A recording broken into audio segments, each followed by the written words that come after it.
I modified it a little bit because I don't.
Then you go backwards and say, now let's revisit the concept.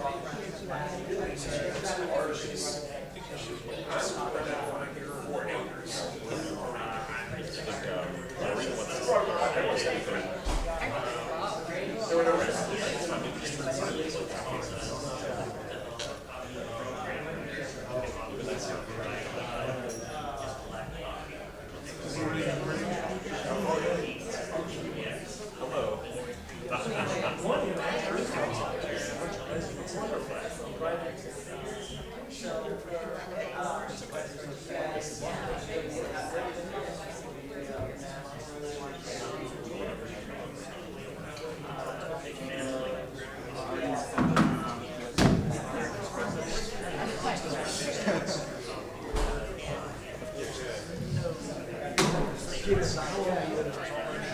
You know, I actually have a problem. Oh, okay, I got it. Yeah, I put it in my couple slides, so I'll try to make it. But, We have totally understand. I would have error for one thing. you read the crowd. Read the crowd. What you need to do. So we have more Q&A we have with more discussion. During this guy facilitator, but I'll start you off this way. To speak first. And then you begin to hear.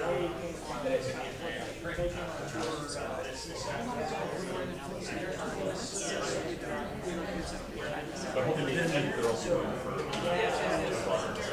It's an hour and a Then half. I've got to speak. So I need help. I need to, probably will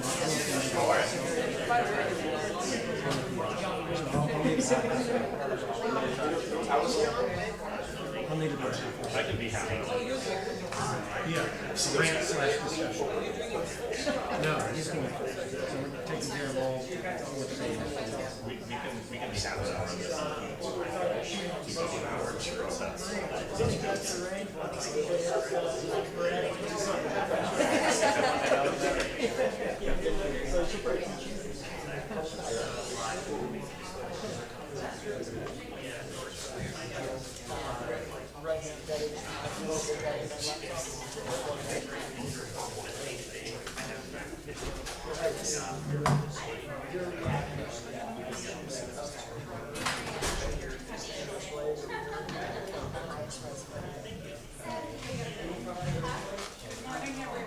Good morning. Good morning.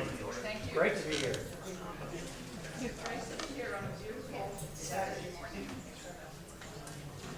Beautiful weather, you can go out at any moment. My name is Liz Plater-Zybert. I'm part of the team that's working on the comp plan and the zoning code, and you'll learn more about us as we go around the room. But we usually start with introductions. Just to remind you that we're here for the economic development session. And this afternoon we have the fiscal productivity. We've talked about what people would like to see happen in all the prior meetings about development, transportation, downtown, recreation, and conservation. And we said that we would learn today how we could do everything that everybody wants through these two sessions on the economics of the place. So let's start with introductions, and Marina's going to be leading the discussion in this session. So why don't you? Hi, I'm Marina. I'm with DPZ, and I'm leading a comprehensive plan team effort. I'm Casey Waleko. I'm with Weitzman. Hello, I'm Alex Zonrich. I'm also with Weitzman. Peter Bazzelli with Weitzman. I'm Brett Jones, and I live in Clermont. Nathan Norris, Director of Economic Development for the City of Clermont. Rob Fox, Deputy for Economic Development, City of Clermont. Andres Corrales. I'm with City of Florida. I'm Mason Pino, and I'm just a student that lives in Clermont. And Northrop with DPC, I'm the project manager for the form-based code. I'm Catherine Tam from Weitzman, and I'm also a resident of Clermont. Hi, I'm Francis Charrette. I'm a retail leasing expert with a specific expertise in downtowns, and I'm here along with DPZs. Jenny May, Planning and Zoning Commissioner, and also a resident. Shane Fernandez, President Chairman of American Bicycle Association and CEO of ABA. I'm Mason Pino, and I'm a resident of Clermont. Good morning, Jim Creddy, resident. Valerie Shewitt, downtown resident and COA board. Zane Ertel, I work for the City of Clermont as a development liaison. Ryan Bain with the City Council. Jordan Gertrude's a resident and small business owner. Kathy Kyle, I'm a resident and also own property downtown and former business owner, retired. Good. So we missed Allison. Oh, I'm Allison. I'm a small business owner and a city council member. So we have several presentations this morning, and before we move into them, and Marina will introduce them, what seems to have worked well in the first couple of phases, we hear from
see a recent article in regards to a private equity that's monopolizing in winter gardens and buying up all the buildings, which is kind of a topic that should be discussed in regards to how we prevent that.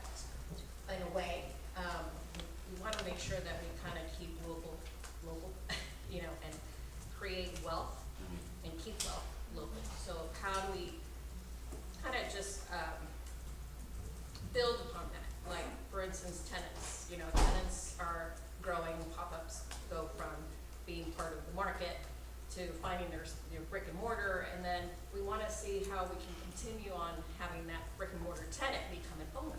Right. So is there a way or a policy where we can kind of, or create kind of an incubator where we have maybe through the CRA or through the Main Street, in a way where you know, a tenant can go to a one-stop shop and be able to have a relationship, maybe the city has a relationship with a bank or have various banks there available for them, so that maybe there's an opportunity for them to come in and say, hey, I got money to invest, let's invest in a building, let's, you know, kind of continue that.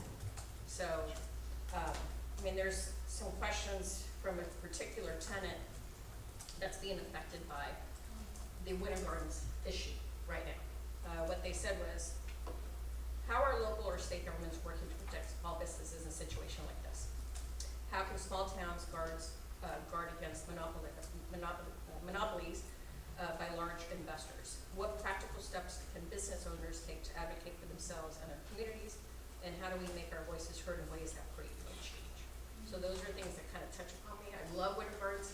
I love the local businesses, but some of those locals are going away now. I mean, there was one specific, they're a parent at my school, and we always did events at her local, but she's one of the ones that's being affected, and she will be closing down. So I think it's a really important point. If I'll just respond, because it might prompt more discussion among, especially the retail experts in the room. You know, some municipalities actually restrict national chains or regional chains from locating in a downtown environment, and I could envision, you know, something like that here. I'm not sure maybe that rule exists, but you know, there is you know, a charm quality to downtown Clermont that is important to preserve. You can easily see the risk of that going off the rails in 20 years if you have a bunch of chain stores, franchises, et cetera, that because of the success that you've had, developing this into a place that more tourists, you know, like to wander around in, more people are living downtown, et cetera, you could find that the highest rents are paid by national retailers that have deeper financial resources. So thinking ahead about how to protect at least the downtown retail environment, of course, lifestyle centers and town square retail in other parts of the city, it's desirable to have the Chipotles of the world, et cetera. But downtown, it might be worth thinking about how to protect this as a safe haven for entrepreneurial retail businesses, other types of local businesses that are enjoying the protection of knowing that they're not going to be forced to compete against nationals that have a lower cost structure. I don't know if that exists here.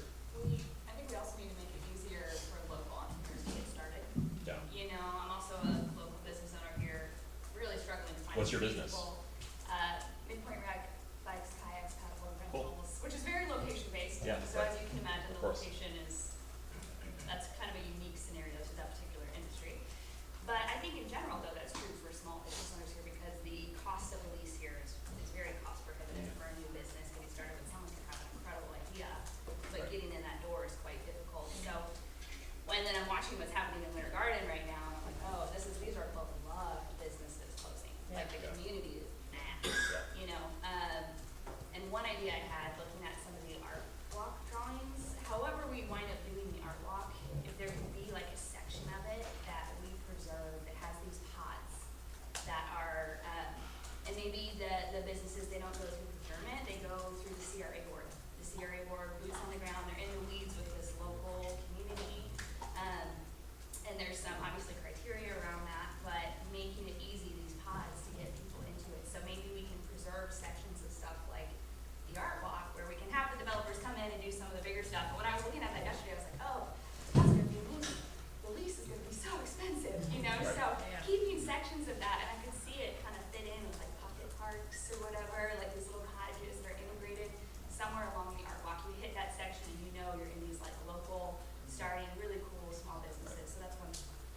financial viability of actually building retail space, which typically, you know, in a downtown environment is gonna have probably residential above, it's costly. And the rents have to be high in order to make any financial sense to do it in the first place. So I see personally a path toward a public-private partnership where in fact the city is potentially even master leasing retail space for literal incubator purposes. So effectively guaranteeing the creditworthiness of the developer to build the project and then supporting the retail. I mean, there's a really strong retail market here, and that's part of the challenge. But if the city can have a partnership with a developer to come in and basically say, all right, we're gonna actually give free space or limited space, or it's a percentage rent deal, percentage of sales, that allows for some of those small businesses to compete for the lease. And it could be a great idea to pursue something like that. Go ahead, sir. So, this is what I've done for the past 37 years of my life, and you talked about how do you preserve for locals. And I've worked in two specific markets, Palm Beach, Worth Avenue, and Clermont by the Sea, California. Wow, very diverse. Yes, very diverse. And I have a specific expertise and experience with downtown West Palm Beach. So a couple of ways you can do it. First, you want to restrict the restaurants, because restaurants are what drive traffic, and retailers will be looking to restaurants to set the stage. In Carmel by the Sea, California, the town wouldn't allow a restaurant to come, or a coffee shop, or any food business, if they had any more than 3 businesses, so they could not be considered a chain. And so if you do that, you can go after a regional tenant who has a wonderful reputation that people may drive an hour, 45 minutes, a half an hour to, that people like here locally, and then you can go get them to populate one of your bigger spaces as an anchor. There's no more anchor stores anymore. Department stores have gone away. Restaurants are now anchors. So that's one way to do it. I have a whole list of incubator ideas that we can talk about. I could talk forever about that. I want to go next to the CRA experience that I have. So I just finished a project in downtown Providence called Nora. And you can visit it on the website, norawp.com, NORAWPB.com. And what we did there was we took a street, North Railroad Avenue, and we took it from 7th Street all the way to the Palm Beach Lakes Boulevard Bridge. A developer assembled all of the land. So by doing that, you get a synergistic and cohesive merchandising plan that I created. And it's very specific of where the coffee shop goes, and where the restaurant goes, and where the fitness boutique goes, and where the hair salon goes. But our developer met with their CRA, and they created what was called a storefront grant program. And that storefront grant program granted the retailer a specific amount of money towards either their storefront or the build out of their store. It's a grant program that if they stay in place over time gets forgiven, but if they leave, then they have to pay the money back. Yeah. So there are examples out there of how people do this, and what they're talking about, if the community wants that, you can absolutely set programs in place to make sure of that. Yeah. So, Francis, I wonder, because we have a limited time here, whether after this session, we might not sit with you and kind Absolutely. of make that list. Sure, absolutely. That would be useful. You do a great job, sure. All right, so we brought up one concern and a related one. Are there others that we should maybe cover? I just want to reiterate what they've said. As a small business owner in downtown, it's been pretty overwhelming to try to figure out where to start with local government to get involved, and just some kind of funnel or program or pipeline that could just make it so much easier and smooth out some of those rough spots would be just so beneficial. Is that knowing who to go to in the first place? Yeah, knowing who to go to, who's responsible. Is that Nathan? It will be. Actually, no, we already, well, it is me as well as Zane, who's right behind me. And so Zane was hired to help people with that specifically. But yeah. But yes, that has not been accessible or advertised yet. I would imagine the Chamber of Commerce also could be a good resource. You know, other types of local resources, probably, you know, other business associations that could be helpful in that regard.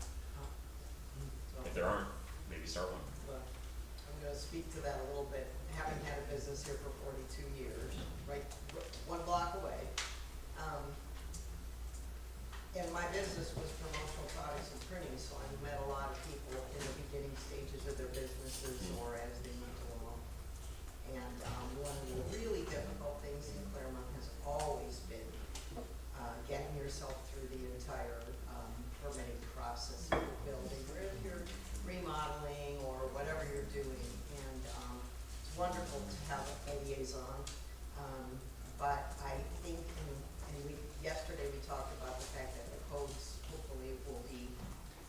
written to go along with the kind of community we're trying to build here. And I think it's just super important to try to make the codes much more friendly to innovation and so forth. Mainly I think codes have to, surely they need to cover safety and all of that stuff. We don't want things blowing away in a hurricane. But I think it's awesome to be in a community. I have visited communities where there's much more variety in everything. The kinds of neighborhoods that are there, and the little business pockets that are there. Obviously there's a lot of communities now that have little food truck areas, and they're fabulous, or maybe little kiosk type business starter places. Yesterday I mentioned all of 12th Street because it was brought up that possibly the Swale area down at the foot of 8th could be a place where small pop-up-ish businesses could go. But I was running on 12th Street this morning again, and there's plenty of space there next to the trail to put something like cargo container pop-ups. And then the way the fence is constructed, there's actually front-end parking right off the street. So it's essentially, practically, it's usable almost like it is. And that's a fabulous spot to put small starter businesses. You're going along the trail on your bike or your scooter, and you can pop in and have your coffee or your empanada or whatever it is. But I think allowing for more creative types of structures and also allowing for what is already here. You can't take some building that's 120 years old and have 4 different bathrooms in it and still have any place to operate. So that kind of stuff.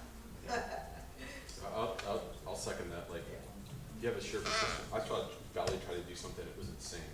So if you want innovation, it has to be cheap.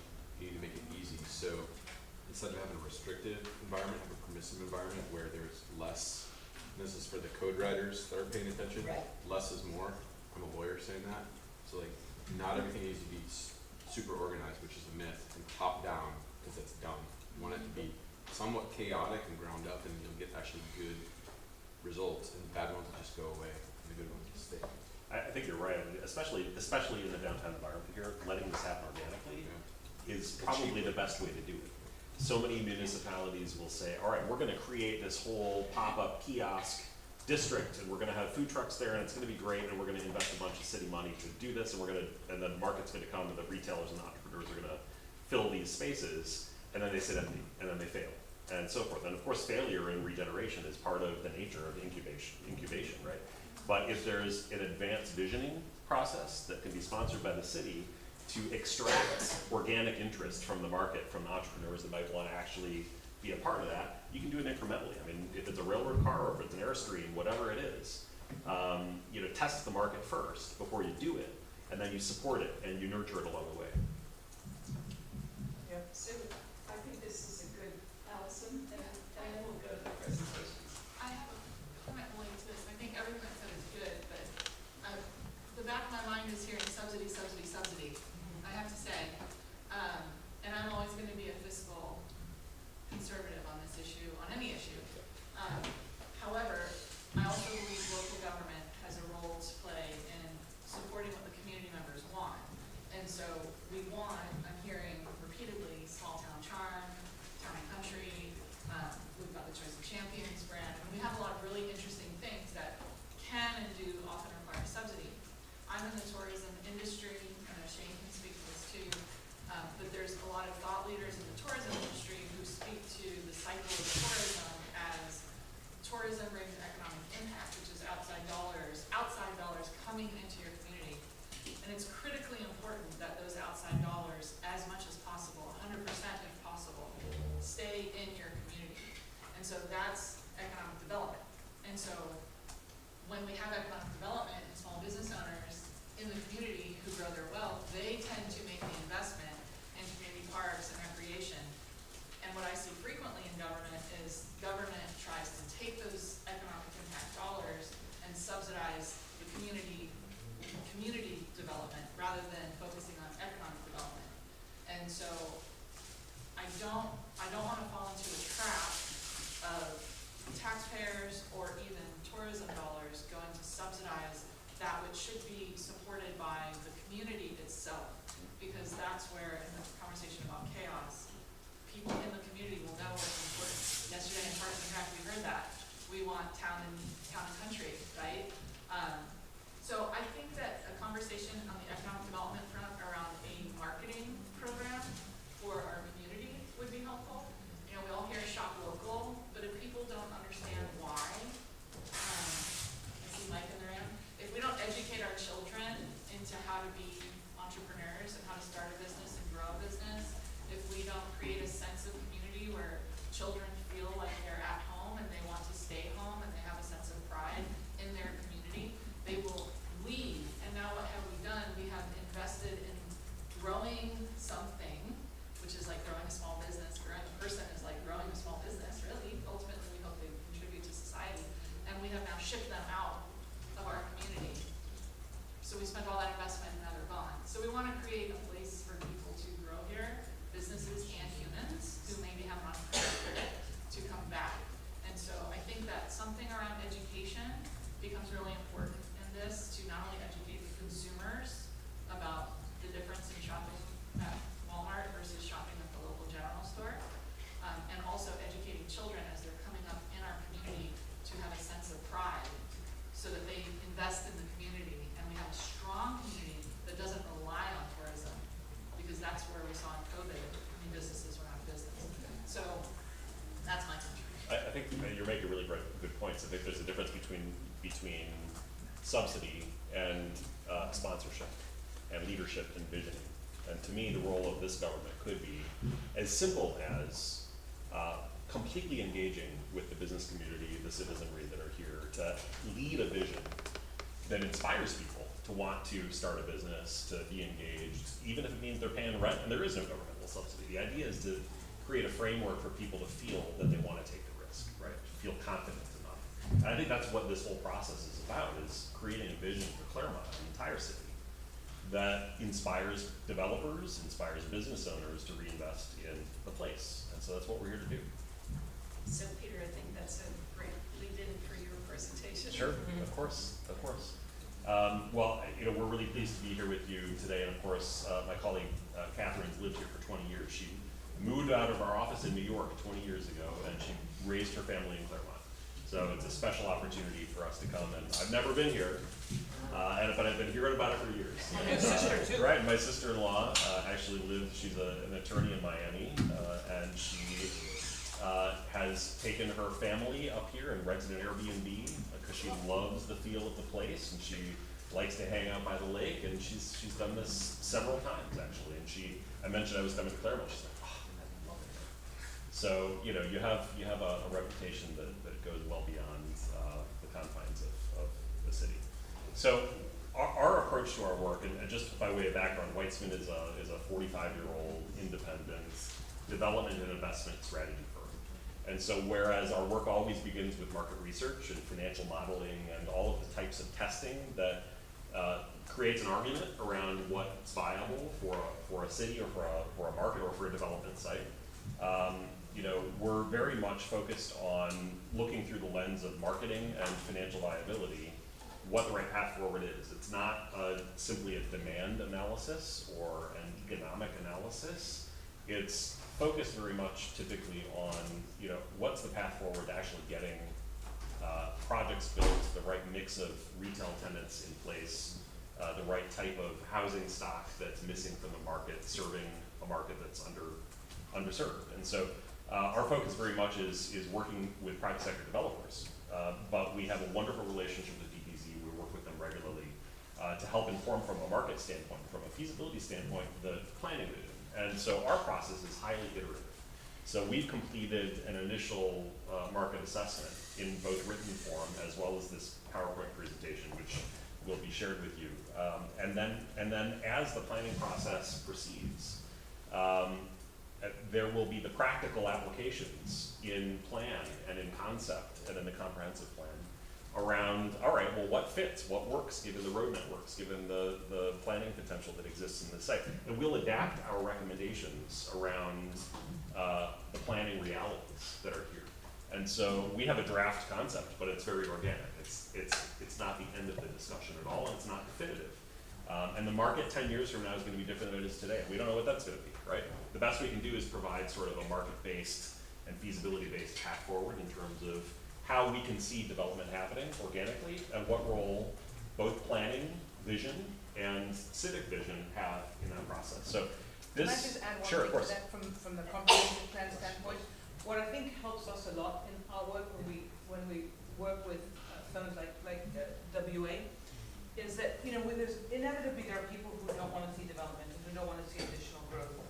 And so we root our efforts and all the designs that are being done in this room to the work that Peter and his team are telling us.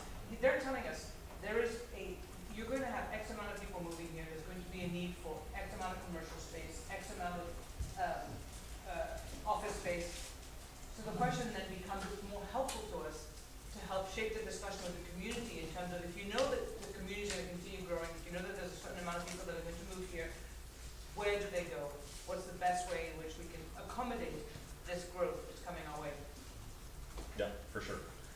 So just a brief overview. Our written analysis is almost 200 pages, so we're going to save you some time and energy here. We'll blow through some of this content because I think you're recognizing the trends. You don't need me to tell you that there are a lot of single-family homes under construction in Clermont, right? We know that this is the case, but some of the anecdotes I found pretty interesting as we were conducting our research. And so, generally speaking, Clermont's been growing faster than the rest of the region. I think we can see this in the amount of construction that's there. And so the growth is, to some degree, driven by home builders that are taking the risk that if you build it, they will come. And so there's a household growth factor that's occurring just simply because of the construction. They're creating demand because of what they're building. But that growth can't be supported unless there's a diversity of housing stock that's creating diverse places and affordable places, and not necessarily affordable with a capital A. Affordable from the standpoint that the market believes the value is there for them to choose to live in that housing development or that housing unit. And so part of the story to sustain growth in a managed way is not just in a bulk way or in a commoditized way, but thinking about the needs of the community and how to attract the types of households that we want to have living here, right? That build the economy, that build the quality of life that are here. So generally speaking, the household growth is projected to remain quite strong through 2030, exceeding what we're seeing in the metro area of Orlando and the state. Generally speaking, the incomes of the households, this is a very affluent community, much more affluent than the rest of the region, and the growth generally is in all of the upper income cohorts. As a percentage of total households, the upper income households are here and they're growing, and the lower income cohorts are not here and they're not growing, generally They speaking. can't afford to be here though. Exactly right. And one thing that's interesting is that there's a significant, we'll get to this, there's a significant senior population as we've been discussing over the last couple of days. And many of those households are relatively low income, but they're relatively high net worth. They have a lot of equity in their homes, they have a lot of savings, but their incomes are much lower than when they were in their prime working years. And so that's not necessarily reflected in the income numbers. And what's interesting actually is that, you'll see this on a later slide, the average net worth of a household in Clermont is $1.1 million, but the average income is only about $100,000, right? So we see this, and I think that's because of the fact that about 39% of the population here is age 55 and older, and so that's reflected in the nature. And so this is a broad generalization, but a broad question for all of you in the room. How are we serving this senior population with housing needs, retail needs, services? Having spent some time here now, one of the things that struck me is that the housing market is not at all serving people who are aging. And so coming up with housing solutions that accomplish that is going to be really, really important. The money is there to pay for it, but the housing solutions are not. So let's proceed here. Generally speaking, we're looking at home ownership rates that are very, very high. The ratio of home ownership here is higher than the rest of the country. So we have, home ownership rates that are in the 70s, which is relatively unheard of because over the last 20 years, there's been this structural shift nationwide away from home ownership toward rental housing because of the flexibility that it provides, because we live all in a more transient economy. People move around much more and they don't necessarily want to commit to home ownership. They're delaying childbirth. So there are all these longer demographic trends, but here, people own their houses. And that's one of the areas that the home builders have recognized, and so they're building more houses. But there aren't a lot of other options for people. The rental housing that's being built is really only of one type. While the renter household ratio will grow, it's really only one type of renter right now that's being served in this population. Generally speaking, there's a really strong economic base, extremely strong employment growth in the last 10 years. As predicted, of course, professional and business services, education and health services, primarily because of the aging population in Florida, also the expansion of the health networks, the fact that you have 2 major hospitals in town, all of this creates new employment. And mining, logging, and construction, I know you don't necessarily have a big timber industry here in Clermont, but it's all of the construction that's happening in Florida that's really driving that growth in the economy. But of course, leisure and hospitality makes up half of the economy. And we know this. The question is how to really tap into that and diversify the economic impact that is still built on the hospitality industry and the visitation that's coming to this region, and create new businesses out of that. They're not directly related, there's not direct employment necessarily from hospitality, but it's related to it, it's driven by it, and inspired by it, candidly. Unemployment trends, low unemployment, beating, generally speaking, the state, beating the nation, but pretty stable. Population by age, again, I mentioned the fact that we've got a very significant population of 55 and older, but that sort of, younger age cohort also is growing. So I think we're looking at sort of this bifurcated, demographic makeup that that we need to be serving. One is this younger stakeholder in the community, younger families that are moving in. How do we serve them with services and housing? And then it's the older population. How do we prevent them from feeling that they have to leave the community where they raise their families? What types of housing solutions allow them to stay in place and age in place? And what type of retail atmosphere and other service infrastructure can we support that really allows them to do that safely, so that their kids don't have to worry and they're enjoying a great quality of life.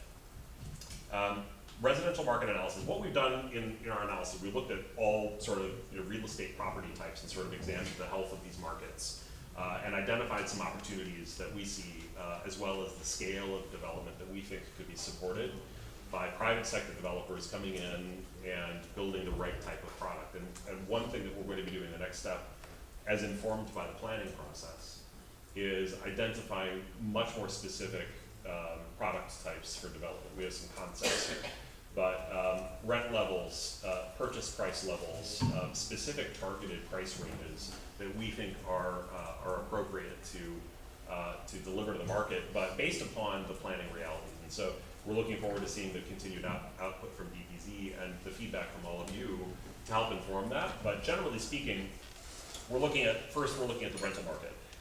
Generally speaking, the market's expanded dramatically, and that's, again, it's because there's so many institutional apartment developers that are building large garden-style Class A apartment complexes, because that's all they know how to do. That's what they're in the business of doing. They have investors that only want to invest in that type of product, and there's no better place than Clermont and the environs to do it. So that's why we see one type, a single-minded nature around apartment development here.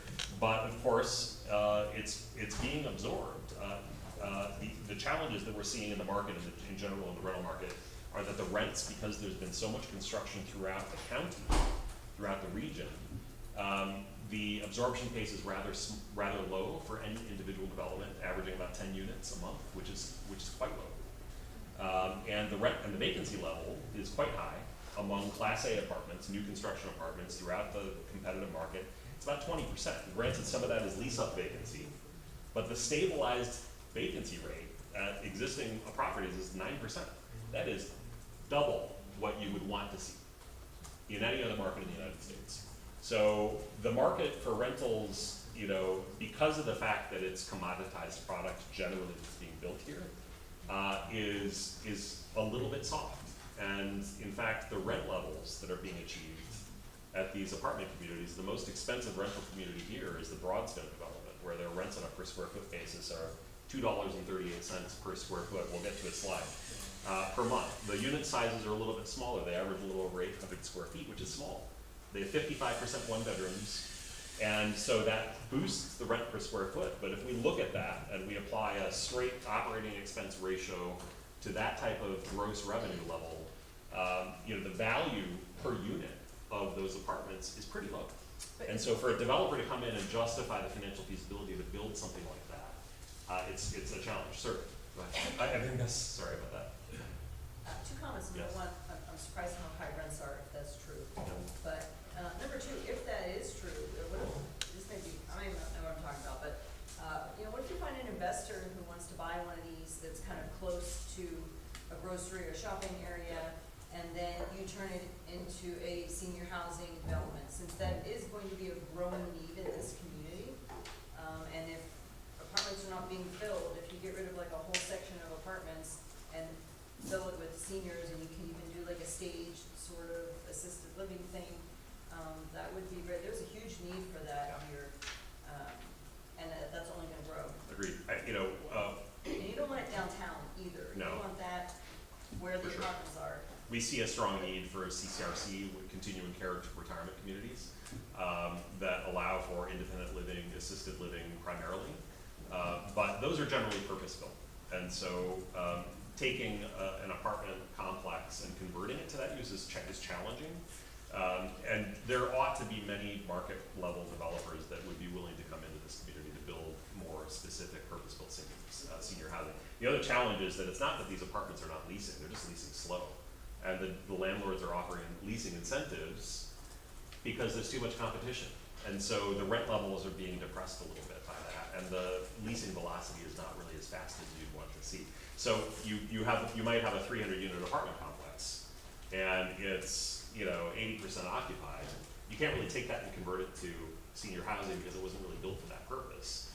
You just have to be careful about the next wave of development that's happening and what you allow to be built, so that you're supporting a stronger market overall. Wait, can I just Yes, add of one course. thing to what this woman said? What you just said about the absorption rate versus the vacancy rate, I take that as a little bit of good news, because the apartments are being built in the wrong location, and you don't want to see more of them. Yeah. So since we want to encourage exactly what you were describing, which is when you do build multifamily, you attach some commercial uses to it.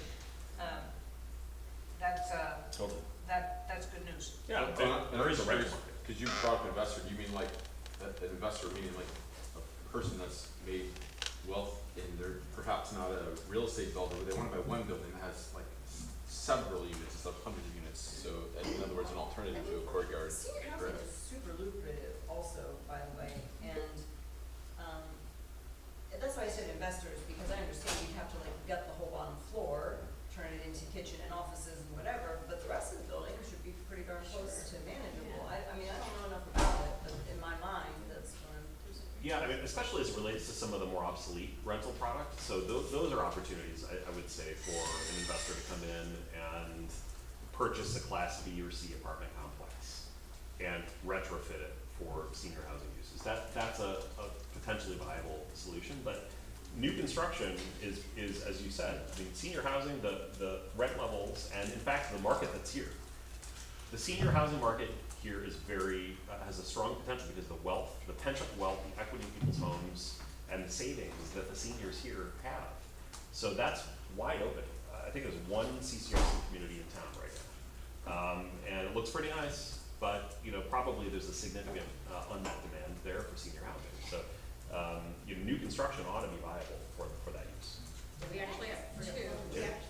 We actually have two, and we actually were trying to get one on a specific site, close right on Hancock, but it was not in my backyard. We had a lot of enemies that basically just said no. Yeah. And their issue behind having an assisted living / memory care was that traffic was going to be caused out of that, which, you know, we're in the business. I mean, I represent the land developers and he sells the apartments. Got it. You know, that was just, I just couldn't believe that was one of the arguments was traffic coming out of this. So that, I just wanted to let you know that we did have an opportunity to have one, but it just never came out. Well, I think there are some clear opportunities within the opportunity zones that have been identified to develop, you know, at least independent living and assisted living, if not these other types of, you know, more intensive care facilities. But, you know, most people that are aging, you know, really just want the security of knowing that they're not gonna have to have maintenance anymore, that they have a safe place to age to a certain point, and that their kids don't have to worry about them. And that market's underserved.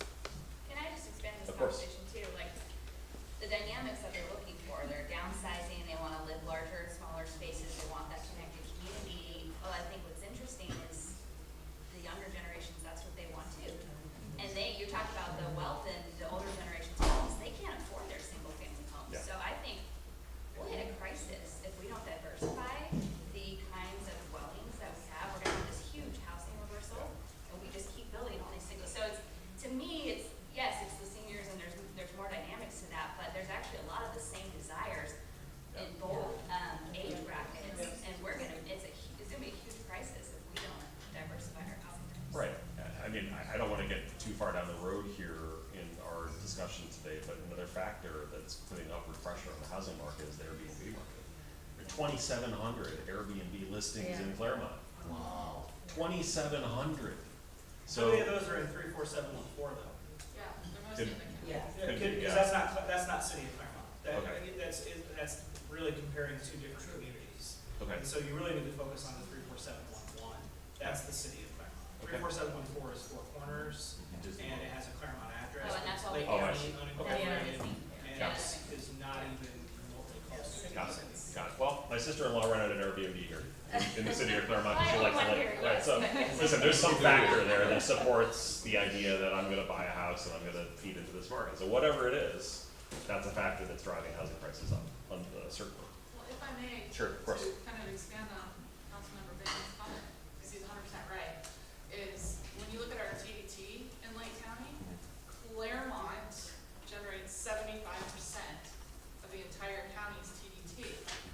And that is related to those houses that are in South Lake County, not in the city of Clermont, as well as the Clermont city hotels that are producing that 75%. But the people here, and so this is a cultural issue that's gonna affect everything with the comprehensive plan, is people who live in the county with a Clermont address, 100% think that they're Clermont, city of Clermont residents. Yeah. So the same, if I may, I'm disagreeable, so bear with me, mistake that you just made, Yep. the citizens see it the exact same way. Yeah. And it is very challenging for us as a leadership in the city, because there's this group of people who feel like they're contributing to the tax base here. Now, on the tourism side, they are. Yeah, right, of And course. to your point, what's driving that is Disney, Yeah. and Shane can speak to it, but it's softball, waterfront park, all the facilities that the city of Clermont is paying for Yeah. are contributing to that 75% Lake County, except for Disney. Right. And so, I mean, Shane can probably speak to it more specifically on what we think those numbers are. But it is a real issue that you just identified, or that came up in this conversation, Yeah. that I have. You know, and I can't quantify what the impact on the housing market is. I mean, certainly, you know, nobody who's buying in Wellness Way is necessarily, you know, doing Airbnb. So there are certain people, and the cost of construction is high enough, so that's, with inflation, that's driving housing prices higher as well. But there is a fact. I do want to bring this back to reality, though. There's like this human thing. Joe Minicotti probably has a phrase for it, but it's like we see one thing that is a super minority of the cause, and then we hyper focus on that. The bigger cause of driving housing up is the cost of development. Yes. What you have to pay your civil engineer and your lawyer, et cetera, et cetera, et cetera. That has in many standard deviations bigger of an impact than Airbnb ever could possibly have, because it drives the price of the dirt up before a house is ever built. I think I agree with you. The biggest That's driver the for biggest driver for sure here. The other issue though is that most of the housing product that's being built is of one type. And so there's not enough diversity that's delivering housing at a lower chunk price. Well, not to say that those singular house types or the big national builders price Yeah. fix, but like, it's all the same people who Yeah. switch jobs. So the prices, like, they just arrive at the same prices because they're all in the same school of thought club, if you Yeah. will. Well, So but that that's- one typology is kind of what kills it. But that's also a little bit, yeah, this is what it's like in our house. So that's a little bit also kind of single pointed as well, because, you know, one of my first days on council, we were making the choice about whether to require gas installation in every house in Clermont. Yeah.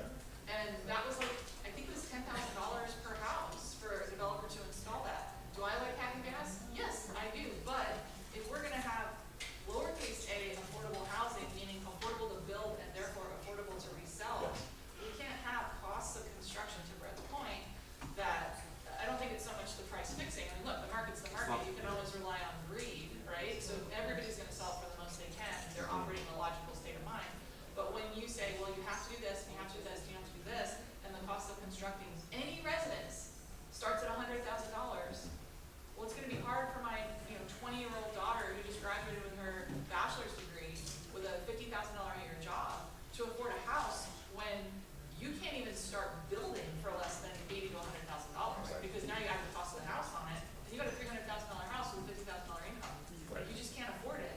Whereas if we didn't require all these things for every single house as a governing body, and we could create that small market opportunity in the missing middle, then young people and retirees could afford smaller houses that are in that 150, 180, 200,000 range. Yes.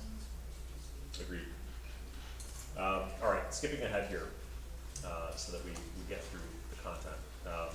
Generally speaking, there's an enormous pipeline, and this is all still related to the rental market, but we're looking at, again, as I mentioned, 9% vacancy currently among all property types, so 20% among the most recently built. Highest rents, and these are by sort of, opportunity zone node. These are all rental product that's available, in those markets. Some have older housing stock on average, some have newer. Wellness Way, of course, has the highest rents in the market because it's all new, right? But the highest chunk rents are actually in, also in Wellness Way, Three Sisters neighborhood, but the unit sizes are larger there. So, each market, there seems to be a pretty viable rental market. The issue is that, downtown it's very slim. We would expect to see more rental units in the downtown environment. I think at the end of the day, these rent levels are not really supportive. These are averages among all quality levels. But even at the top of the market, the rent levels are not really strong enough to support new construction. And so figuring out the product solution that allows for developer viability is going to be a challenge going forward. I was having a conversation with John in the back of the room, and and John is an architect who has development expertise, and part of his role is to mentor architects and small builders to be their own GCs and to develop incremental projects that are smaller scale infill projects that make financial sense and serve a need in the community. And so this is one avenue toward building feasible rental product that both meets the needs of the housing market, as we've been discussing, but also is financially viable. These large scale projects are where the market is softest. And in fact, right now, the institutional investors are not likely to underwrite them the way that they would have 5 years ago here because of the expansion of the market. So other rental solutions are gonna have to be a bit different going forward. Pipeline highlights, I'll skim through all of this. I think you're familiar, generally speaking. Of course, we have a full inventory and a deep analysis in our written study. As I mentioned, the Broadstone project, Broadstone Overlands, achieves the highest rents in the market, but it's because the unit sizes are smaller. The rents start at $1,700 per month, which sounds pretty high, but when you start looking at the cost profile of building that unit, it's not so straightforward in terms of the feasibility. The absorption rates also, at that particular project were under 9 units a month. And so given the scale of it at 200 units, you would expect to see a 20 unit a month absorption rate. The investors in that project would expect to see a much more rapid growth. And that's not playing out. It's because of the overbuilding, I think, in the region. The affordability analysis is interesting. We ran basically a straight affordability analysis of the existing rental market, all rental units in the market. And generally speaking, the existing market is serving on average households that are earning about $70,000 a year, call it. But in fact, there's tremendous depth, even among renter households at a higher income level. And so when we think about the strategy going forward, what seems to be missing is not even so much the missing middle, it's about the renter by choice market. Households that can afford to spend more, but the housing solution isn't there for them in the rental market. So when we think of senior citizens that no longer want to own a home, they don't want any maintenance obligations, they're happy to have the flexibility to rent. There's no stigma anymore to renting. They sell the family home and they move into a rental solution. That's a product type that we've had a lot of experience with. Even in markets like, the apex of wealth in the United States, Greenwich, Connecticut, we were involved in a project there where, the average, more than half of the tenants in that project earned over $3 million a year in income, and they were renting because of the fact that they liked the flexibility of saying, when I'm done with this year's lease, if I don't like it anymore, if I want to spend more time in Florida or California, I'm going to move, and that's the greatest luxury. So being inspired a bit around that flexibility in terms of how the population here lives will inform the housing strategy. Demand analysis, which is basically identifying what percentage of annual market demand do we think we need to capture in order to absorb at a certain pace for any given individual project. We generally like to see capture rates that are between 5 and 7%. If it's over 10%, 12%, generally speaking, the profile of entering the market for any single development becomes riskier. It's not to say that it's not viable to do it, it's just that you have to put more effort in terms of commanding the market's attention and capturing more than your fair share of market demand. We looked at 2 markets here, the city of Clermont alone, and a 20-minute drive time from downtown Clermont. And basically what this tells us is that all income levels, in order to achieve absorption rates of 20 units a month, which I said is a lot of the rest of the United States, that's kind of like the norm in terms of absorbing a larger scale apartment complex, we'd have to capture about 7% of the market demand. And that includes income levels that probably can't afford to pay rents that would support new construction. So this includes cohorts down to $25,000 a year. But again, a lot of those households may actually be senior citizens that have a relatively low income, but they might have $500,000 of equity in their home and they're 80 years old and looking for a rental solution instead of a for-sale solution. So within these income cohorts is a viable rental market, even at lower income levels. Even if we strip out all households that are under $75,000 a year, the market is just not as deep. And so we're seeing that in the weakness of the existing rental market. Thinking about rental housing growth here organically, infill developments, is really, in my view, the best way to approach thinking about how to add rental stock and respond to market potential. For sale analysis, the market has been booming, as it has been throughout Florida. Clermont's been outperforming the rest of the market, both in terms of price and performance overall. Generally speaking, the average prices today are bumping up against $500,000, which is still pretty affordable for a household that's earning, a 2-income household that's earning $150,000 a year, $170,000 a year. And that seems to be where a lot of the growth is.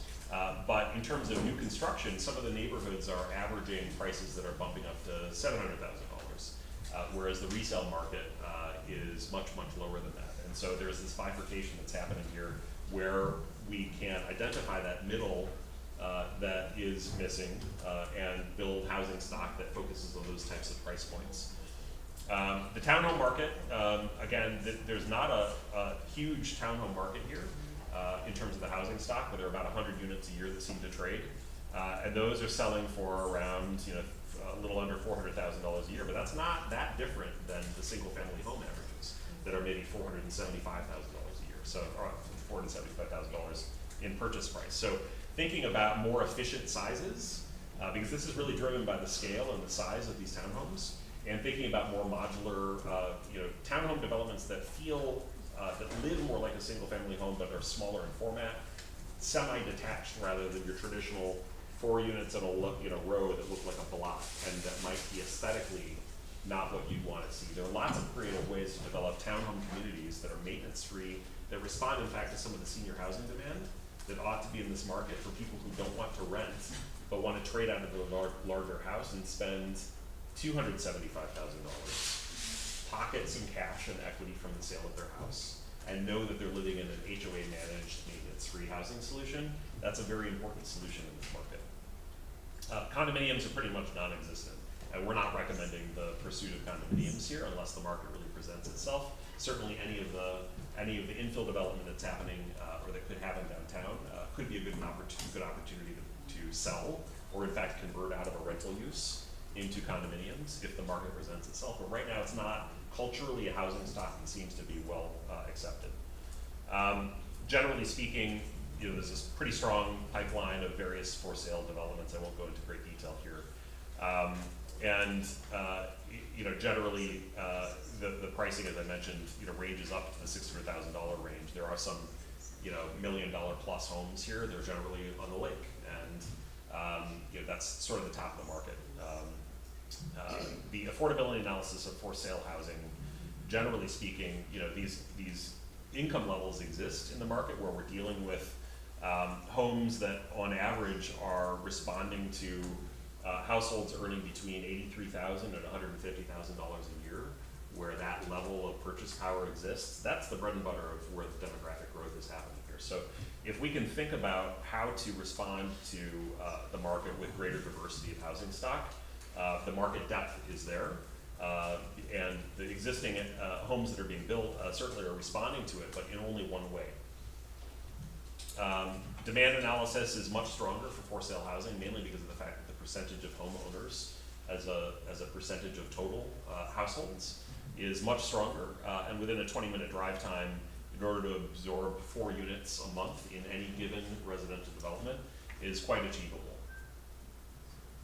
On the retail side, again, I'll skim through a couple of the trends here, but the retail market is really quite strong. And driving around, you see it. There's really almost no vacancy.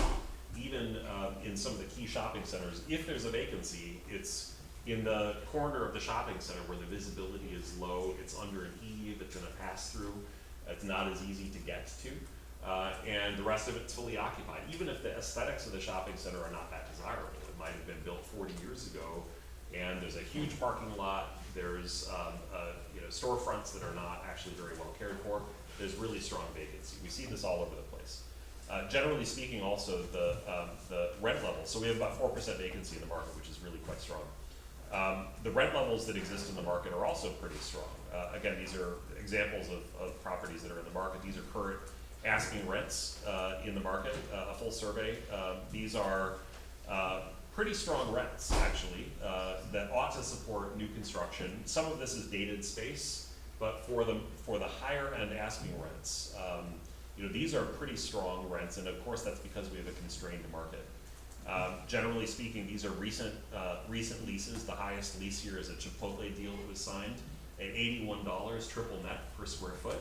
And it goes to show that the businesses, the nationals sometimes, really know how to extract cash out of their business model, and they can afford to pay a higher rent. Of course, I'm sure that's a great location. It's probably a corner. It's maybe a freestanding, high traffic location. But even the other lease deals that are located here, they're not all F&B. They're not all selling liquor, which typically drives a higher rent to the per square foot. Generally speaking, retailers can afford to spend between 10 and 12% or so, depending upon the business model, on occupancy costs. So when we think about being able to afford a $30 triple net lease rate, they need to be selling, call it $300 per square foot per year in sales. And that seems to be pretty achievable in the market. These rents are quite strong. We're working in other markets in Florida where the rents are $12 to $20 per square foot. And there's a lot of vacancy. This is relatively positive for us. There's a fair amount of construction that's proposed, but it's all accessory to other residential developments, and some of it is filling what I would characterize as a response to the office market demand with pseudo retail space. So the office market is pretty flat. It's not a strong office market if you're looking at conventional office space. But typical office users might include everything from an insurance agency to an architecture firm to a other type of professional services firm, And increasingly, those types of users want to be on a streetscape. They want to be more in a retail feeling environment, not only because of the fact that that's where their customers like to go and like to visit them, but it's also where their employees like to work. And so, you know, some of the projects that are being proposed here that are retail oriented also are serving whatever demand exists for office space. The retail, we've run a fairly in-depth retail trade area analysis that's included in our study. But basically, we're looking at total consumer spending power that exists in 3 different market levels. In the secondary market, which is, I think, a 20-minute drive time, there's total consumer spending power of 5.3 billion. But if we categorize that down into traditional retail, storefront types of retail consumer expenditures, it's about 1.2 billion. 1.23 billion. And so what we do then is we test that and assume different sales per square foot at different scales of development, and then test how much of that consumer spending any retail offering would need to capture in order to absorb space. And the capture rates are pretty positive, actually. So if we're looking at, say, a 300,000 square foot shopping center, you know, in the secondary market, that shopping center would need to capture 6.5% of total consumer spending power at annual sales of $250 per square foot. And again, that ought to be, that's right about the middle range of where we're seeing retail rents. And so that ought to be viable. And certainly given the strength of the market, there's very limited vacancy. The retail atmosphere is pretty strong. The hotel market is not as strong. And generally speaking, you know, we're looking at occupancies that are quite volatile during the year because of the seasonality of the market. But the ADRs that are existing in the market top out at an average of about $142, at occupancy rates that are in the high 60s, low 60s actually, 63.6%. The average is around 68 among all classes of hotels. You know, we would expect to see stronger performance in this market in order to support continued growth in new hotels being built. And so we're not recommending that there be new hotels, you know, proactively pursued for development, because the market strength doesn't appear to be there today. But we are recommending that the zoning, of course, allow for that, because that'll change over time. And it may be that there's a point in time where hotels downtown make sense, but today the economics don't seem to be there. Proceeding forward to, there are a few hotels that seem to be compelling that are proposed in the market.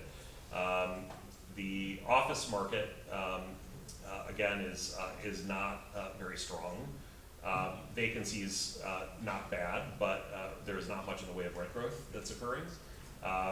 And among Class A properties, you know, the rents are rather low.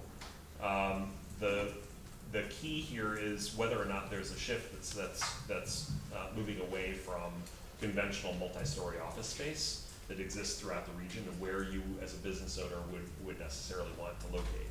And of course, this has been a national trend since COVID, people working from home, changing the way that they're configuring office spaces. So older office buildings are more obsolete versus the other types of pseudo-retail office experiences that I described a bit earlier. We'll dive into this in greater detail as necessary, but moving ahead, a lot of the office is like, for example, the Cross Ridge Exchange. It's, you know, 17 buildings, and this blends the boundary lines between office and retail. But then you have medical office, which of course is booming because the medical industry is booming. And so you might have a healthcare facility with adjacent medical office space, and that's likely to be quite successful. So if private sector developers come in and they're chasing specialty office space for medical use, that could be quite viable. But other types of office use appear to be rather speculative. We've run a demand analysis on office space based upon economic growth in the region, and the office market appears to be quite overbuilt, given the amount of vacant office space that exists. It's overbuilt by over 3 million square feet within the region. So again, if we have opportunities for smaller scale office development downtown in some of the opportunity zone nodes that are responsive to entrepreneurs that express interest in being here, that's one thing. Purpose-built office can be successful, medical office. but speculative office development doesn't appear to be supported. So we've begun to format some recommendations and conclusions. And again, we'll get much more specific as DPZ finalizes its work and we're able to respond more to the planning realities and the physical sense of place that they're envisioning. But generally speaking, we think that neighborhoods serving retail, F&B, and in general identifying these gaps in demand where the existing population is being served only by two types of product is important to fill in the gaps here. Setting the standards with placemaking, again, this is a role for government to create vision through a process like this, and a planning effort that allows for the type of development that serves the community is really critical, because that lays the groundwork to inspire this type of growth in reality investment that we're talking about. And then of course, thinking flexibly about zoning that allows for various types of housing use to be built on the same lot over time as market trends evolve. I think there's been some discussion about the fact that the large-scale single-family home developments can really never be anything other than that ever again. If we think more flexibly about how property is zoned and organically developed over time, that will better serve the needs of the community in the foreseeable future. We don't really know what the market's going to be like in 20 years, but it's going to be different than it is today. Generally speaking, we're looking at support for approximately 500 multifamily units, not in one development, in many developments, built in the next 5 to 10 years. We believe that's supportable, but it needs to be focused on a diverse type of housing that is different than what's being built today. Right now, more of the same doesn't appear to be financially feasible or supported with market strength. And so, yet the market for rental housing ought to be quite strong. So if we're looking at different variations of rental product, we believe that up to about 500 units throughout the entire comprehensive plan could be supported. On the for sale housing market, we're looking at townhomes being an important solution to the missing middle, but I'm not necessarily talking about townhomes that are built in a gated cul-de-sac community where you've got 4 of the exact same unit type that live like almost a rental apartment. These are designed for aesthetics. They're designed to create a sense of community, designed to work their way into the fabric of both the downtown area as well as some of the opportunity zone areas like Lincoln Park, where I think that there's a tremendous opportunity for this type of product. And these are meant to target that sort of middle price point between older, obsolete product that really doesn't exist in the market, and more expensive new construction single-family homes. And by the way, another element of this is that we're a big fan of, especially in a downtown environment like this, or even in some of the other mixed-use opportunity zone nodes, building or allowing for the zoning to have developers or homeowners build 2 flats, basically, where there's a rental unit that could be rented out to, again, alleviate some of the demand for rental units, but also to make the purchase more financially viable for households that may not be high income. And so the idea, and in fact that can be even adaptable to work-live kinds of situations, where if you're an entrepreneur and you have a professional services firm, you can locate that on the ground floor unit and live in the 1 or 2 stories above.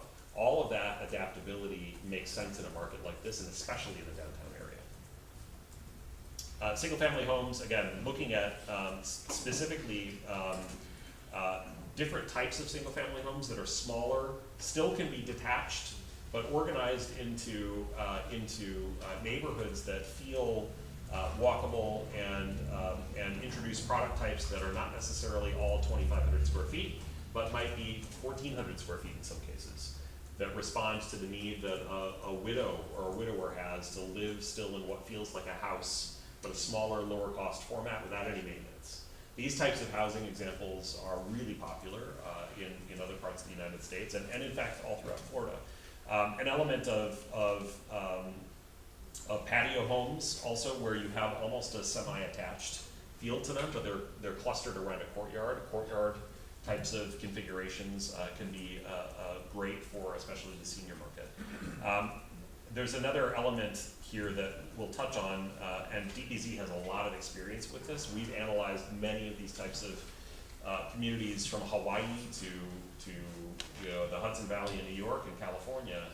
And the theme of agrihoods, if you're not familiar with it, is the integration of agricultural uses, either as window dressing or as actual agricultural function, is something that we think clearly has an opportunity here, given the heritage of this location with orange farming, but also just simply the idea that so many people come here because of the rolling hill topography, because of the lakes, because of the natural feel of the place. That's a layup for integrating agricultural components within master plans and even within the lake shores that are here. So that could be something as simple as just simply planting a grove of orange trees at the front door to a new development. Or it could be a farmer's market that is entirely run by a professional farmer that is farming a 5-acre microfarm in the community, planting an apple orchard along the lake. I mean, all kinds of things. There are long standing precedents for this type of activation for real estate, and they all generally seem to be beloved by the people who end up living there as a placemaking activity. So think about this, it's not just landscaping, where do we put another crepe myrtle, or where do we put great looking flowers in a median? How can we actually think about creating a sense of place and a stronger community identity that actually brings people together around agriculture? Retail recommendations, again, we're looking at incremental street front retail for the most part, but reorienting some of the privately owned, of course, larger community shopping centers that exist in the market. Some of them are looking quite dated, those individual property owners, given the occupancy rates, the rising rents that are existing in the market. Those will require reinvestment over time, and allowing for those owners through zoning to integrate different configurations, perhaps even lower parking ratios, residential units, lofts above retail. All of that should be allowed for in the zoning, because it will create a stronger mixed-use identity to right now, which are pretty dated-looking, 3 generations ago retail environments. Full, successful, but waning. And of course, a downtown focus. So there are many financing and incentive programs. Nathan will speak about these in the state of Florida, but beyond this, there is a role for government to create leadership and vision toward public-private partnerships. And it's not always about just throwing cash out there.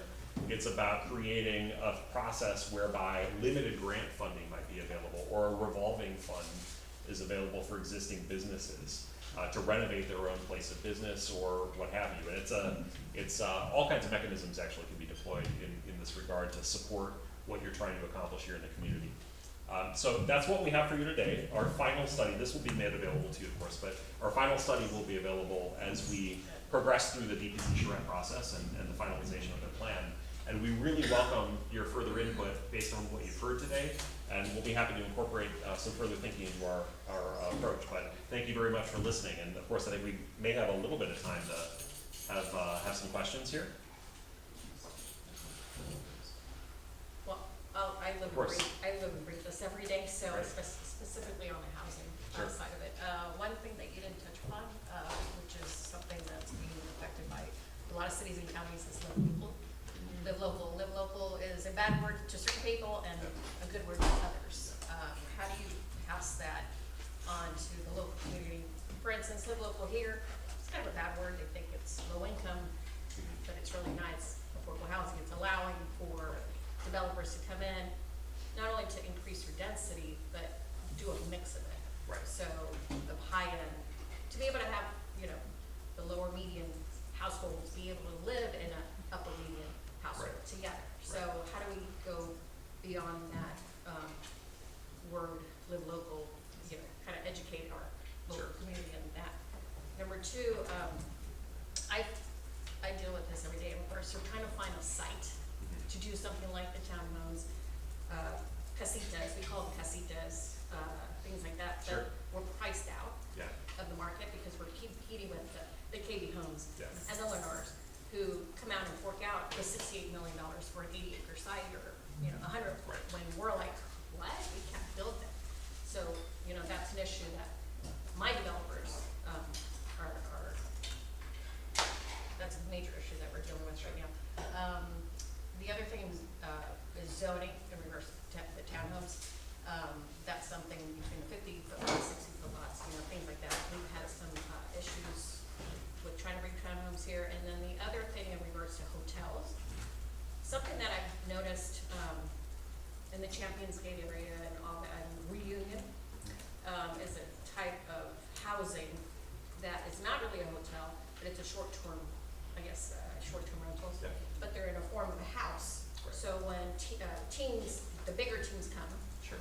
and I think Allison has talked about it, where, it's a family, it's a coach with 10 different athletes, and they come with their families. Yeah. They can come into a house of 7 and 8 bedrooms versus having individual hotel rooms. Yeah. I mean, that's, I think, a housing market that we haven't touched upon, that could be, since especially with the Olympians that come in, that's something that I don't think you touched upon a lot, but I think it is a popularity, and it's Yeah. worked in Reunion, and they're building more. Yeah. So that's something that we should look into, and then I think you touched a little bit about live work, so I was very happy about that, because that does work a lot. Yeah. And then the last one is, you touched upon a little bit, and I think Lennar has put it out, is building these single-family homes, but having that attached ADU. Yes. So I know ADU is such a big deal, and it's something that I think the state is pushing. Yes. And that's something that we should look into as well, because we do have, family members that have older, children like myself. I have a 24-year-old that can't necessarily afford to live in a specific, rental. But, Sure. You have a house for yourself, but then you have a unit attached to be able to give to your child. So I know Lennar's creating those, so I'd like to see more of those as well. I love ADUs. I'll start with that one, which is that's exactly the type of modularity through zoning that, should be built into this entire comprehensive plan. And that ADU doesn't necessarily have to be an occupiable residential unit. It just allows for homeowners to be able to live a little differently. It's a work from home studio.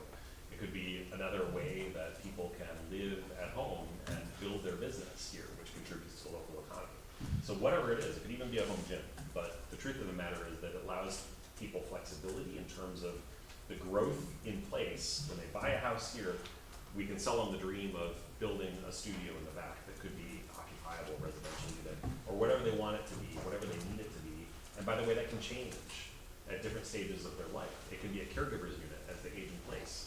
So there are lots of reasons why ADUs are just a great solution in a single family context. But I also view an ADU as being this stacked duplex type of townhome configuration as well, where you have a rental unit or a commercial unit at the ground floor, which could serve your live local workforce housing type of needs, where it could be a teacher, it could be a local server in a restaurant that just needs a small rental.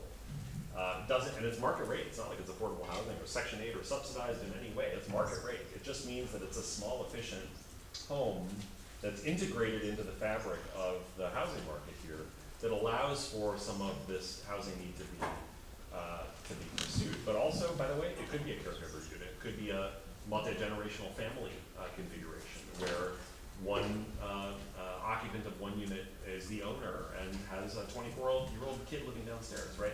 So there are lots of ways that if zoning allows for that type of development to happen, when the market presents itself organically, the market is going to be much better served. And right now, it's greenfield development with large-scale, single-type housing development that is attempting to serve what is actually a quite diverse market. And so if we think more incrementally through zoning, a lot of that's going to be alleviated, I think. I think I hit a couple of your points. You did. Okay. You did. All right. And I think the agricultural one was such a great example, and I think that should be touched upon with the county, Right. especially since a lot of rural is in the county. Right. So that concept is incredible. It's working in Pasco County. They do a farm-to-table kind of mixed use, Yes. which is amazing. So that would be amazing for us to be able to travel to these farms and experience that Right. farm-to-table experience. Yeah. That's something I think that should be pushed on to the county as well. Yeah, for sure. Thank you. Other thoughts, questions? I think we have Nathan's presentation, so maybe we should ask you to stay back.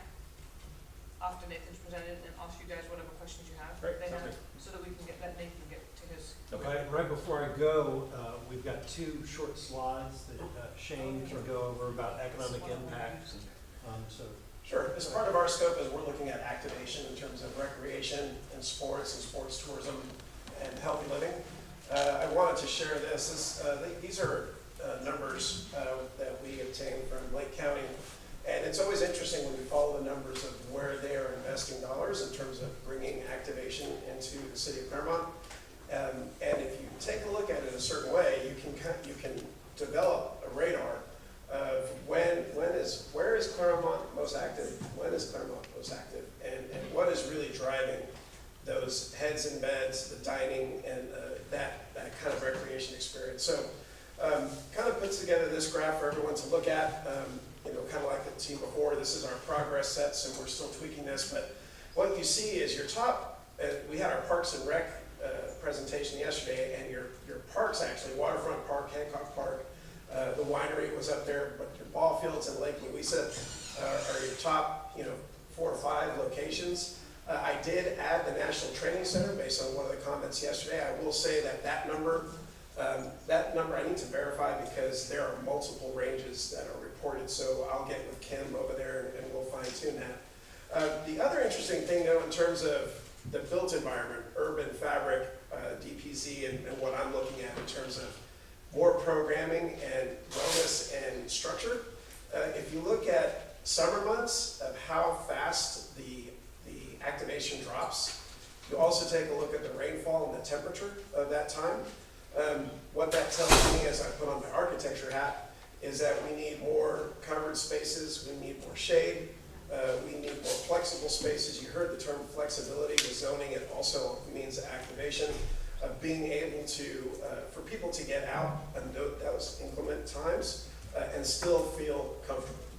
The next slide really is a quick, if I had to make quick recommendations of very fast ways you could create economic impact without structure, infrastructure. These are events that I think have been flying under the radar. Rowing, with what I've seen they've secured in 2026, I think you're going to see roughly, based on the numbers I use when we do our events, about $5 million of additional economic impact in 2026. There's a feast festival, so my world is X Games, BMX, cycling. They wakeboard, Red Bull. Clermont is already built that way. You have some of the top athletes in the world live here that do this. That festival is huge. It's in Montreux, France. That's about a 15 in France. It's a $30 million activation. It's in the water. It's in a park. It's all right there. You're mile in the middle, right there in Waterfront Park. Perfect for that. So I've already put this on the radar for discussions for you guys. Red Bull festivals, the luge, the inflatables, you guys have it. And then if you take a look at Iowa, they have a cross-state Ryebrek cycling festival. You have that too. You're right here on that South Lake Coast to Coast Trail. Perfect spot. So I think those are some pretty quick economic opportunities you can pull the trigger on very quickly. That's great. thank you very much. I don't have a presentation so much as a rant/discussion, sort of about the future economic prospects of the community. So I'm just going to go over some notes. I've been listening for a little over 3 months to all sorts of folks in the community trying to get a better fix on where things have been and where they're going in the future. And so this is the first time I've really, I've done a lot of listening, and now I'm going to share some of the observations I've had. I'm also going to ask some questions that you may be able to help us with. The first thing is that I think that it's really important for any community to achieve anything great. It's good if everybody's sort of rowing in the same direction. And so it's good to have an overarching goal of what is the goal. And I usually talk in terms of what I call business plans for communities. I'm not a big fan of comp plans generally. No offense to this effort. But really, things usually get done when they're more easily digestible by the citizenry at large, where they really can be articulated in a concise way. Like, what is our goal? What are the key things we're going to do? I was living in Lafayette, Louisiana for a while, and the comp plan there had 463 things to do. Okay, and when I was running the downtown, we said we're only going to have one goal and up to 5 things to do. And you might imagine what got more done was the simple plan over the very complex plan. So I'll actually ask the question right off is, does anybody have an idea in their head what the goal should be for this community moving forward? It could be your own personal thing, but what would be a good goal that you might aspire to? The entire community of Clermont? For the entire community of Clermont, what should our, maybe, and I would qualify it by saying, what's a good long-term goal that could be overarching that everybody could buy into? It can be general, that's fine. An incredible quality of life. Okay, quality of life. That's really important. I like that. Anybody else want to share? Yes. I think we want to continue to develop downtown in a positive manner, but I think we also need a little diversification of industry. If you want less people driving in the very long line of cars out of town every day, and the exceeding long line of cars back into town every day, you need industry here. And the only industry we have is medical, and some retail and of course the sports. But it's not enough like to have volumes of people who live here, work here. The volumes of people who live here work elsewhere. Is there any way to work to remedy that? That's an excellent observation. And I love the shucks too. That's nice. Anybody else want to share? All right, Matt. Building on what my mother said, as a young person, right, like I have been to a couple of these meetings and I've heard from some lovely Clermont folks and they're like, what do you guys need to come back to Clermont and give back to where you're from? You know, like Allison said earlier, we want people to come back to Clermont, right?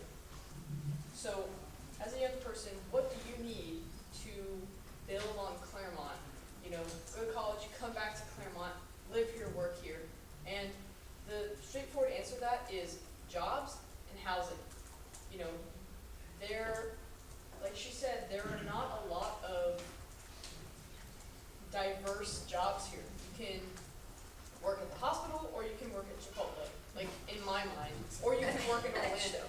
So how do we bring that industry to Clermont so that everyone's not commuting all over the place all the time? And you know, that could be really like taking more like of Orlando industry and bringing more at-home jobs here in Clermont from Orlando. I mean, that sounds great to me. Okay, Annie? It's already Yes, there. Todd? So, you know, for Clermont to be successful in my mind, we need to be a premier destination city whereby we have high-skill, high-wage jobs where people are looking at Clermont. You know, depends on how you're going to brand. You know, we're already choice of champions, but within that branding, whether you're Lake City, whether you're targeting that high tech, or whether you're like Nona, where you're targeting medical. The idea behind Wellness Way was that was going to be a high-skill, high-wage wellness area, and that has not worked out. I mean, obviously. So we have pieces in place that are supposed to work that way, but until we as a community say, this is where we're going, this is how we're going to get there, and somehow force the county to meet their promises. And but to elevate Clermont, because we have the hills, we have all of the resources that we need to do that. We just need to be able to put it in a package that makes us that premier destination. Thank you. Anyone else want to share? Yes, Mike. I would just add, I think you want to build a really strong sense of community within Clermont, right? So that people know each other, people have strong neighborhoods. We spent a lot of time talking about sort of like economic development and financials, but I think there's a whole human aspect to who you want to be as a community, living in community with other people. And I think part of that is what is the character of the people that you're helping to create here, and how you're helping to create good quality people who are engaged civically, they're engaged in their local community, they're part of nonprofits, they're giving back, they're taking care of others around them who perhaps aren't as fortunate as themselves. And so I'd like to see a part of this community really grow into that space, because it then becomes, by the way, a huge differentiator from a marketing perspective. So you don't just want to talk about economics, that's great, but I think younger generations who are growing up now aren't just interested in economics, they're interested in quality of life, who are the people surrounding them, how do you build a stronger bond with those people that you're living with. So I'd like to see that as part of what the city thinks about moving forward. All right, anyone else want to share? I'll add something. Getting to talk about business a lot, think about the last two men that spoke. You know, when a corporate culture, a company's culture, and we're a corporate municipality, this city, lines up with the individual standard of the person who owns it, the people that own it, which would be the citizen and even the geology of the area. When it's indistinguishable, that culture from what it really is, it comes off as authentic, and that's when people are successful in business versus like, I'm trying to be this, yeah, but it's just not you. So I think as I apply that analog to the city of Clermont, it's like, what is already inherent in the city of Clermont, and just own that and enhance that, and then all of a sudden things will line up. And you don't have to try to like attract IBM or Intel or whatever people say, which is nonsense. But it's more authentic, and you actually get a viable result that can sustain itself. All right, thank you. Anyone else want to share? All right. Well, at the risk of being a little, well, anyway, this hasn't been fully thought through, so I just want to share these thoughts now before I actually create a presentation, because I need feedback on this from everybody, and I really appreciate the comments that were made. But to me, a goal that fits what I just heard is actually what I was thinking about, which is a city where our children and grandchildren can stay and prosper. Can stay and prosper, all right? And so if we just break it down, there's the can stay portion, and then there's how do we prosper, all right? Now, under can stay, that essentially our focus should then be on two things that I heard. I heard quality of life, and I had a concern about the ability to afford to live in the community, right? So those are really, that's the focus is on quality of life and affordability, all right? And so then the question becomes, what can we do about it? Well, before we even look at what we can do about it, we've got a challenge. Okay, I've been speaking about placemaking as an economic development tool for over 20 years. I give this list every time I give a presentation that is the places that people want to be. Because as we know, we went through our agricultural, economies to industrial, to knowledge-based and experience-based economies. And that means that what's the big difference along that is that the key resource to thriving in today's economy are humans. And humans, unlike the agricultural world and industrial world, can get up and lead. So that's why it's so critical. And the economic developers 20 years ago were not into this. Now they realize this is the bread and butter. But the challenge is, what are those 10 things? So these are the 10 things I usually talk about. And when you just think, does Clermont check the box? Okay, because it's rare that a lot of places check the box. Employment opportunities. If we don't have an economy, then usually you can't make it work. But employment opportunities. Number 2, safe neighborhoods. Number 3, great schools and educational opportunities. Number 4, low taxes. Number 5, access to quality health care. Number 6, beautiful places. Number 7, good weather, clean environment. Number 8, recreational or cultural opportunities. Number 9, connected to the greater world. Number 10, nice neighbors or a culture of friendliness. If you have those 10 things, you have our problem, which is we have lots of people who want to come here, no matter what we do. And they've been coming. No matter how we grow, they're coming, okay? And so that is a challenge. It's sort of when things are quote unquote good, it's hard to fix things. So anyways, that's the challenge. Now the initiatives that come into play for how do we create this quality of life and affordability.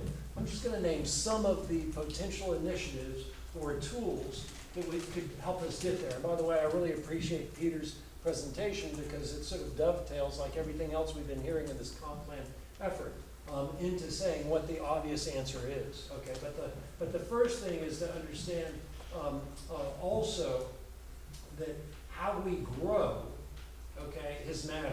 All right, so you know, as we go through the comp plan, what did I hear in the pre-meetings? I know both Allison and Brian, our council members, were in these meetings, and what did we hear?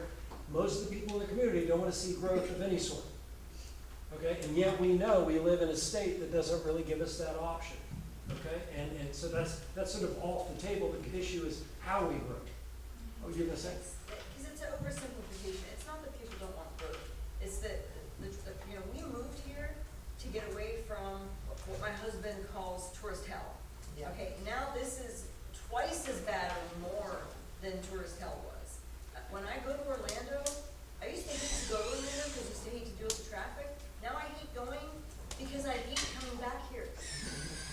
That's right. Because getting back in is awful. That's right. So that's really what people are complaining about. So, you know, you have to approach that the right way. That's right. Okay, and so the principal thing we've heard about is the opportunity zones, or is that what they're calling them here? The opportunity sites that DPZ is working on with their team of everybody is looking at areas that can actually deal with the fact that we haven't been growing as well as we could over the last 3 decades. All right, and so that's an issue. So we can do a comp plan that focuses in on addressing the #1 concern, which is traffic. Okay, they don't like the increased amount of traffic. How do you do that? You allow growth to occur in ways that keep people from having to become traffic.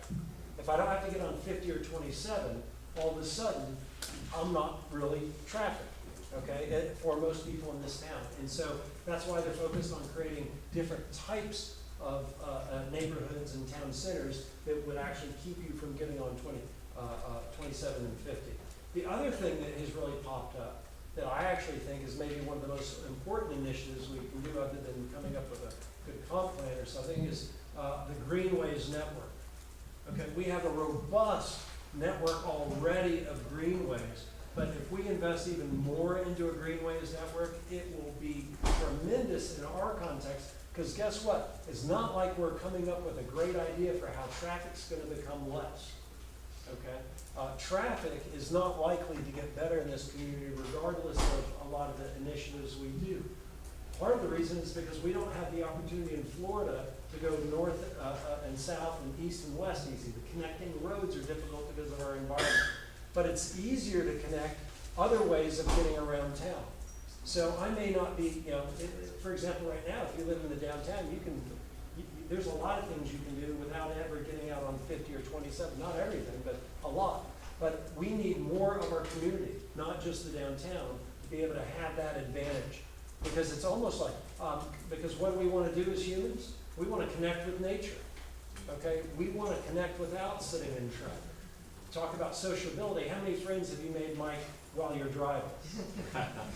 Whereas if you walk a dog along the waterfront, my wife finally was able to move here this week, and she's been able to take Honeybee down for the walks, and she's like, people are so friendly here. I said, no, they just love Honeybee.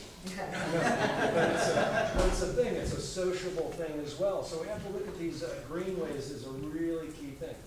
The other thing that, and I've talked about it because I know how important it is that oftentimes people think we're going to get great development just because of our zoning code or just because of a rule.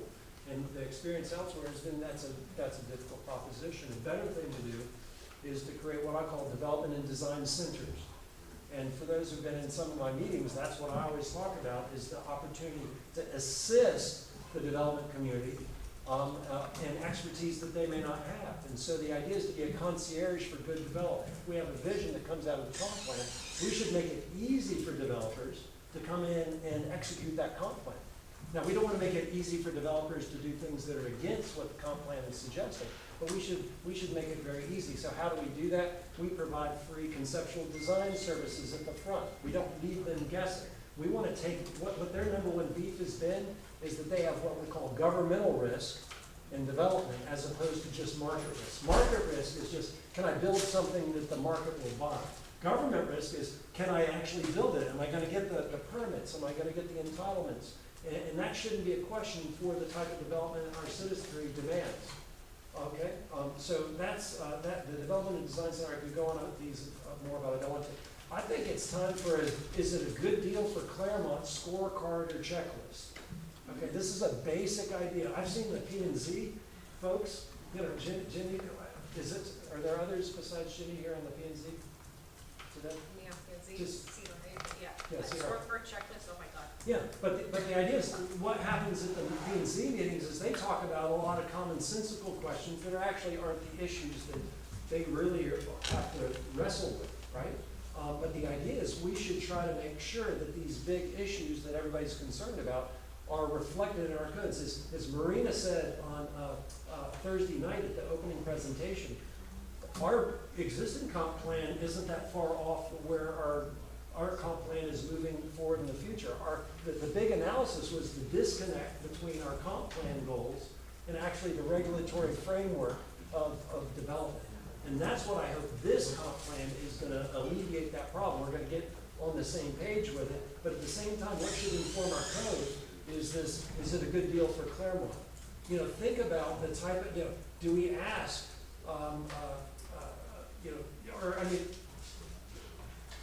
does it require people to drive, to shop, play, or work elsewhere? Okay, that should be like a basic question. I'll say that again. Does the development require people to drive in order to shop or buy something, in order for the kids to play with shade or playgrounds or like, or for you to work? Okay? And that doesn't mean you can't have it, it just means it's one of those questions that should be asked in the checklist so that we have an idea. Is this a good deal? Is it matching our vision for the future? I drove around I think it was yesterday or the day before, and I know what it was Friday morning. And I remember Liz speaking on Thursday night, and I was thinking, you know, I'm driving around Clermont, and almost all the places that I'm driving in were actually constructed after you designed Seaside and designed the Kentlands. Okay, if you don't know the Kentlands, it's outside Washington, D.C. in Gaithersburg. Marina actually lives in the Kentlands, if you want to know about it. It's a wonderful neighborhood that DPZ designed, around 1989-ish? Around that time frame. And I saw so much of Clermont has been built since that time, and I just envisioned, what if we had started off with the principles that they're advocating this week, and with the principles that are guiding the little town centers that we're suggesting, and the greenway. This place would have been the most famous city in the United States of America because of our beautiful natural landscape of hills and the trees, and you'd be able to cluster development so we can enjoy nature and all this sort of stuff. So it's sort of really interesting to think about that. On a code front, that's another tool we can use to get grow better. Okay, and I always say we should have a yes-if code, which is another way of saying no unless. Okay, but you know, there's the most famous planner of the 20th century was John Nolan. Okay, he did a lot of work here in Florida, but when he did the San Diego plan, he said, you know, there should be a place for everything, but everything should be in its place. And so that's an easy way of saying, no, not here, but it could be over here. And so as DPZ has made clear in the past, it's an issue of how do we allocate the different elements of the community everywhere. And so having a yes-if code where we say, oh, well, we could do that. Oh, you want to go up 3 stories or whatever in this area? Well, you could do that if you do this, this, and this, and this. Right? So yes-if code's important. The other thing that I found out, I didn't know until this week, that the Public Services Department has been working diligently on essentially a manual, a construction manual for all the details and standards that they have. One of the biggest impediments to what we're trying to do here is building places essentially that are town centers or village centers. Town and city as well as neighborhood centers, they are essentially urban in character. And that simply means they're dense enough where you've got an environment where you have the charm of outdoor rooms that's created from the buildings being close to one another, okay? Both across the street from one another and side by side. You also have the convenience and the vibrancy that comes with putting a lot of people in close proximity. Oftentimes, because of the nature of our development over the last 30 years, which has almost been exclusively suburban, we don't even have the engineering standards within the government to say, how do we deal with lighting in this type of environment as opposed to a suburban environment or a rural one. So that's something that's coming out of this, and that's great. I could talk about a few other things, but you get the idea. But that's how we can grow better in order to create a place where we can raise the quality of life and deal with affordability through building different environments. That's the basic message that Peter just delivered, was we don't need to build more of the multifamily that we're getting today, okay? We need multifamily in a different framework, in a different box, in a different setting, all right? And so what does that mean? That's the economic engine. You have to have an economic engine. I've been speaking about economic development to a lot of folks. Usually they're smaller cities in poorer locations, and they don't know what to do. And the answer is, it's not easy to do things when you're at that scale because you're not in the right place. And so for Prosper, there's really the concept, and I think that I heard one of the council members mention it, of being anti-fragile. What that really means is diversified and independent. We heard the comments about, well, are we going to be dependent economically on Orlando's future? Or do we want to be more resilient than that, have our own economy? Do we want our own economic resilience? At the same time, do we want to have just one industry? Because remember, the history of Clermont, starting in 1884, was essentially citrus, okay? And it lasted until effectively the 90s, when that wasn't the best economic opportunity. Then we decided it was better to plant subdivisions, okay? And single-family home subdivisions that have HOAs, okay, which create that, what they talked about on Monday or Thursday night was the frozen assets. It's the places that don't have an opportunity to change. That's very fragile. So citrus is very fragile. Bad weather can make citrus not work. And in the subdivision, we're running out of land essentially at some point, and so we're not going to be able to do that forever. So we're at a historical point, at a pivot point historically, where we've got to shift our eyes if we want a resilient economy, right? We need to say, what is the next thing? Well, I've been asking a lot of people what the next thing is, and it's sort of interesting that they said, well, it was health and wellness. Right? And I thought that's pretty good, because I've heard a lot of health and wellness. And then I started asking people the question, well, tell me about health and wellness, and all of a sudden people gave me different answers. And then I was depressed for about a day or two, and then some lady walked in, she's a banker, and she said, oh, no, it's not health and wellness, it's healthy living. Okay, and it's broad enough to cover everybody. And what she said, it's so good because healthy living means different things to people at different stages in their life. A 20-something has a different idea of what healthy living is compared to a 70-year-old, right? They have different priorities, and I really love that, because the idea is that if we really want to create an economy around an idea, okay, we have to be thinking in the same lines of the people that created Silicon Valley in the 40s. They said, we're gonna come this way. I didn't know it went back to the 40s, but I went back to the 40s and said, oh yeah, we want to go in this direction. And it took about 30 years for everybody to realize that's what they'd been up to, and they got it. And then by 2000, they became so unaffordable because they had succeeded so greatly in creating that ecosystem. But the funny thing is, we're here right outside of Orlando, which is probably the second most well-known economic transformation of a place in the United States over the last 50 to 60 years. Okay, where it's completely changed this region, all because Walt Disney had a vision, right? And so I don't think so the biggest impediment is just saying, okay, what's our focus? And I think healthy living is a great thing to think about, because it can mean food to some people, it can mean healthcare to others, it can mean recreation and sports to others, but it's an orientation. Okay, so it's an orientation that we have to think about. Now, so from a prospering standpoint, we can, well, let me say this, because somebody said a word about, Mike, you mentioned sociability, okay? Does everybody here know about blue zones?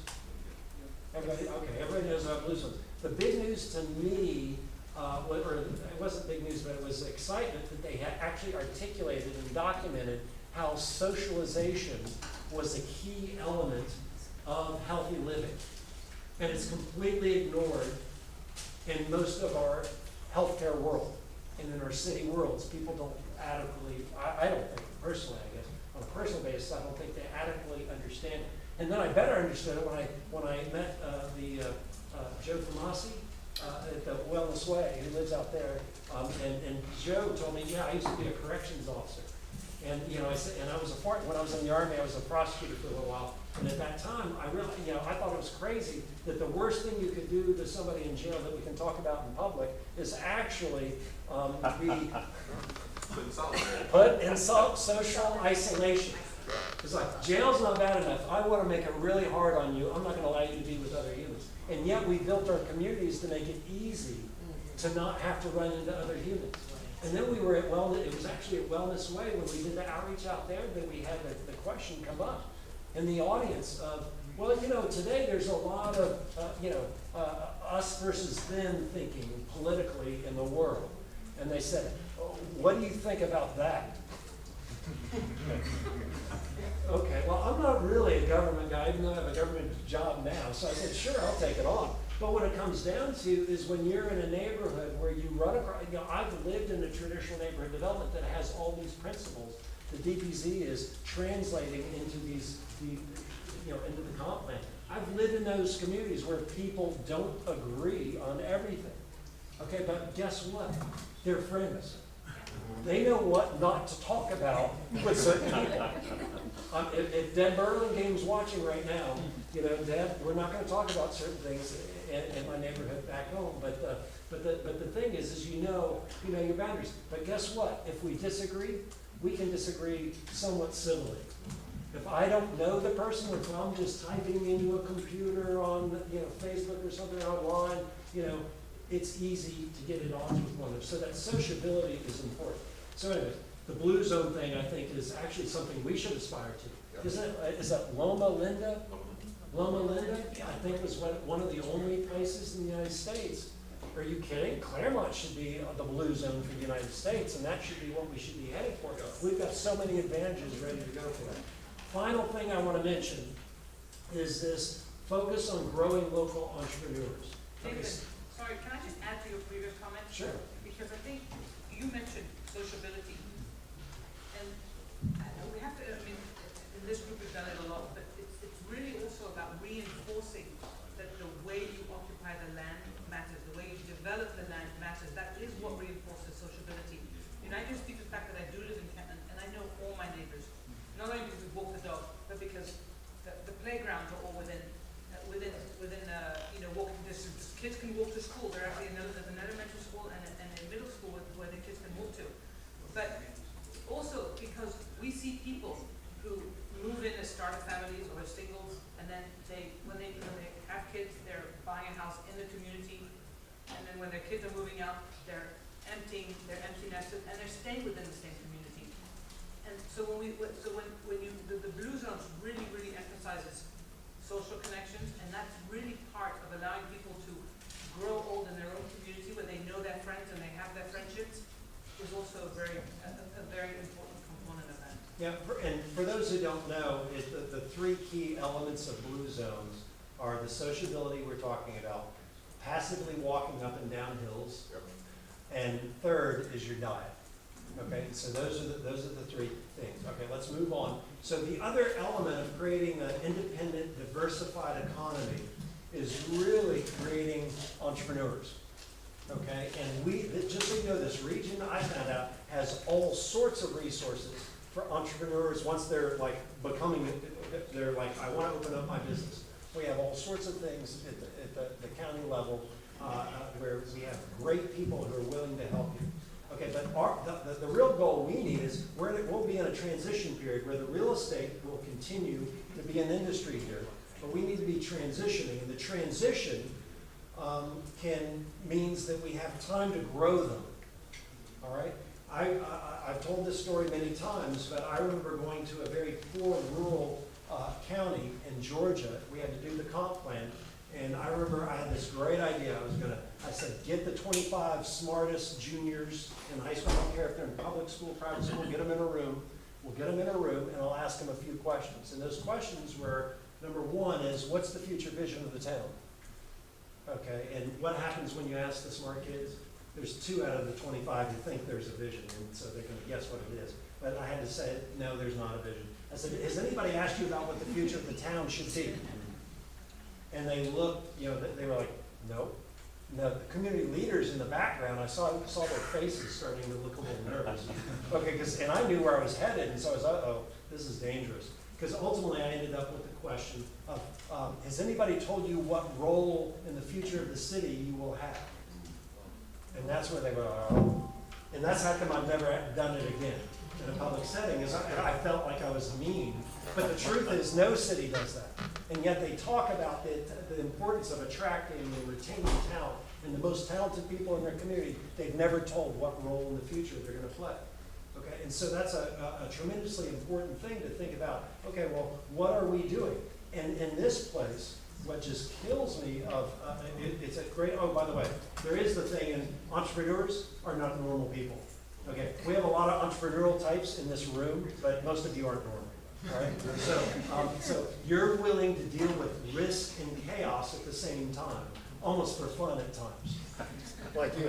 All right, I know you. Okay, and it's Kathy, right? Kathy's that way. Okay, so a lot of us can manage that, but you need that mentality, but that's a minority. Most humans don't want that, okay? And so we have to build workers, but entrepreneurs is the rare thing. So our deal is we should be raising and sort of monitoring through our education, how are we doing on creating that big pool of entrepreneurs?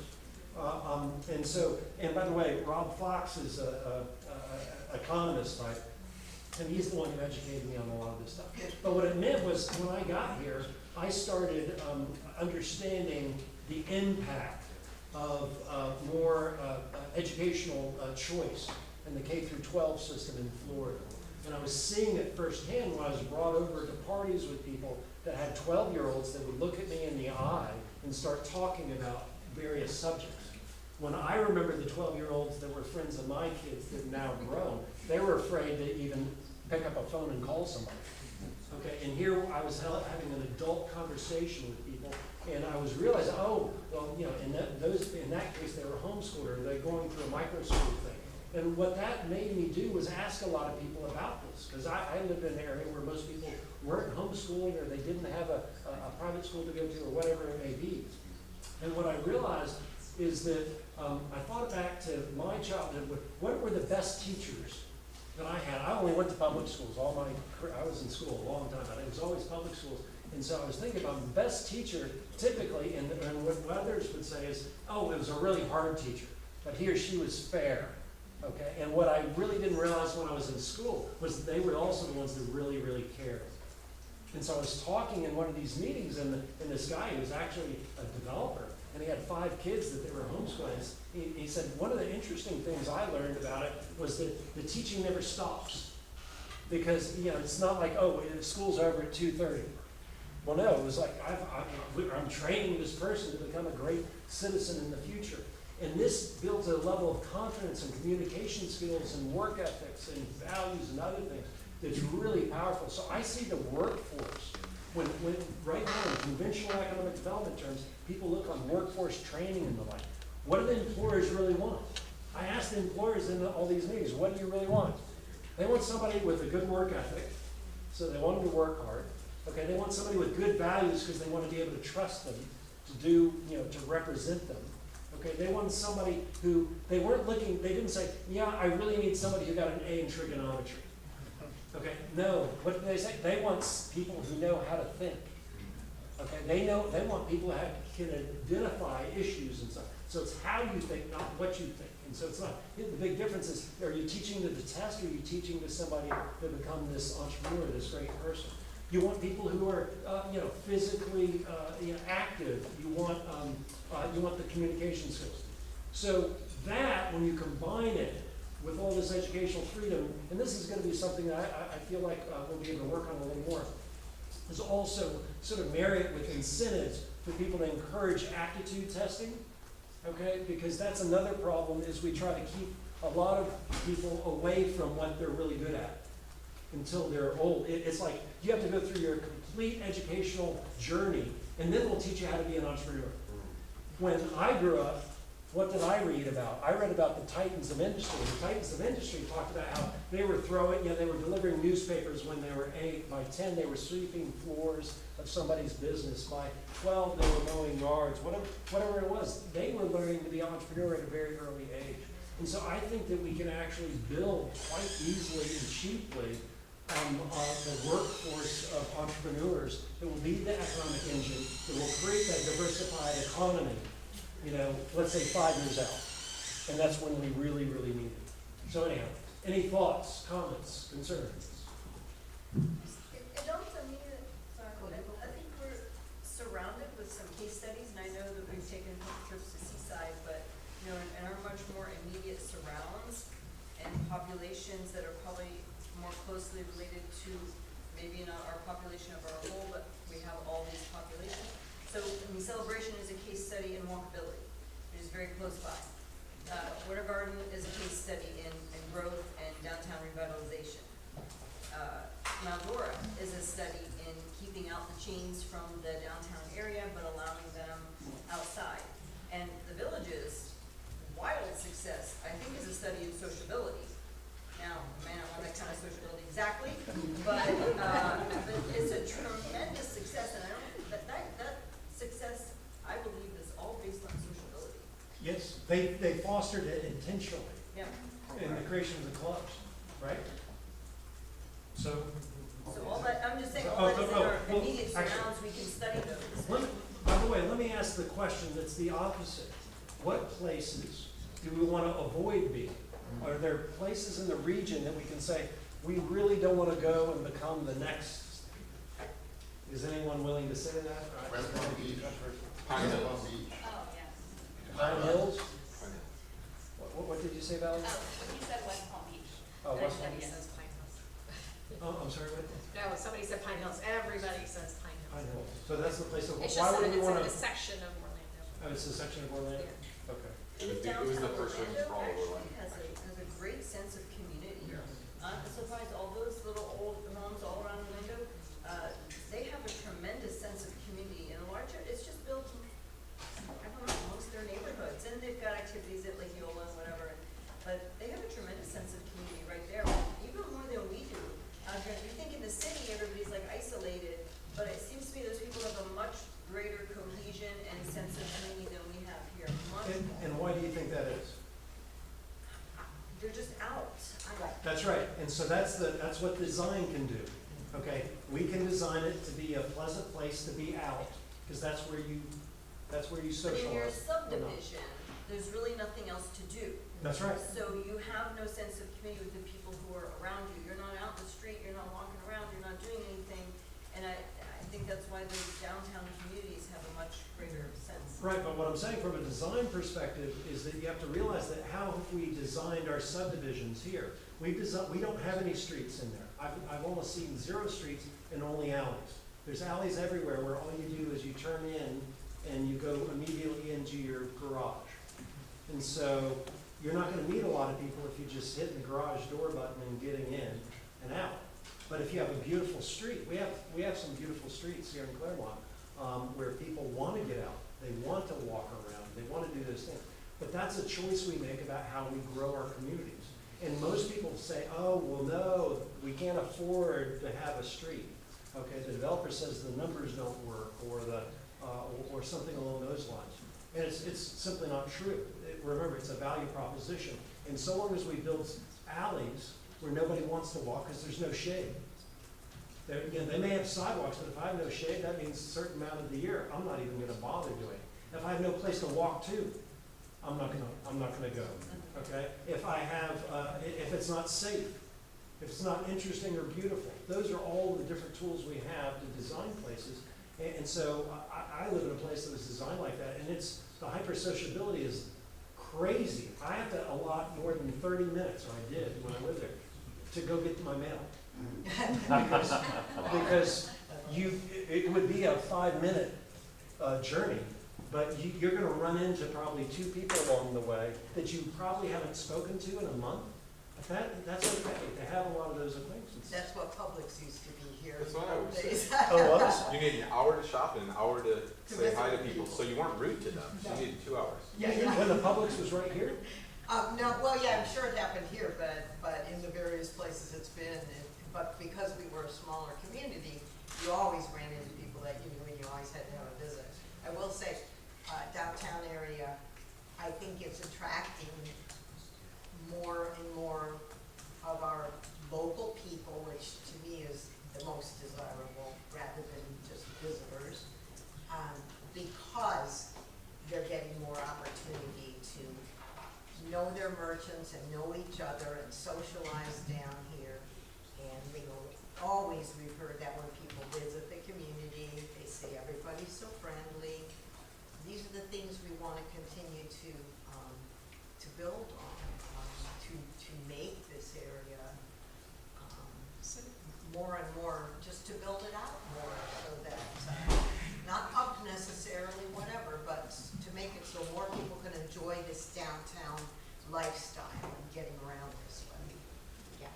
So I hesitate to prolong this, but somehow this discussion has made me think of a story, looking back on Clermont's history.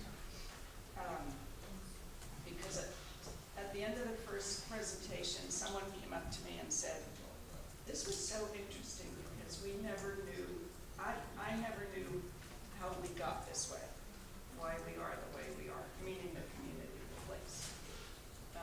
And obviously that was a lot of research to bring all that information to you, and most people wouldn't necessarily know that unless you spent a lot of time on some committees and boards for the city. So the other day I went to, so I think there's one very visible example of how an excellent starting vision was waylaid by being allowed to do something that does not inform the vision. And the reason I'm thinking in this way is because I've read the code. I'm going to try to give you some of the regulations that can deal with some of the things that you're talking about. And that is the target.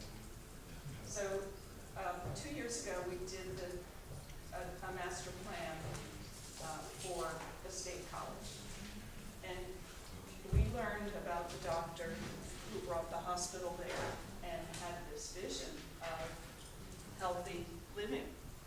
That would be about not only healthcare, but recreation and sports and bodily motion that would keep you healthy. I don't know where food was in that picture, whether it was or not, but education, which Nathan is talking about, was a part of that picture. And the original master plan for the college, which is hard to tell from the buildings that are there now, but was a kind of walled precinct of buildings, almost like a medieval town. It looked very romantic when we saw the original master plan, and we couldn't figure out what it was, and it was called, who remembers? Someone? The Castle on the Hill. The Castle on the Hill. So when I drove into Target to get Bailey's things the other day, I came in the south end, and I noticed there's an enormous drop-off in the land. And I became aware of the fact that the castle on the hill really was on a hill, and that the Target obliterated that by cutting and filling a huge amount. Yeah. And so that leads me to, that's really, and the vision of a healthy living is still here, but it's not visible the way it might have been if that increment of growth had not been allowed.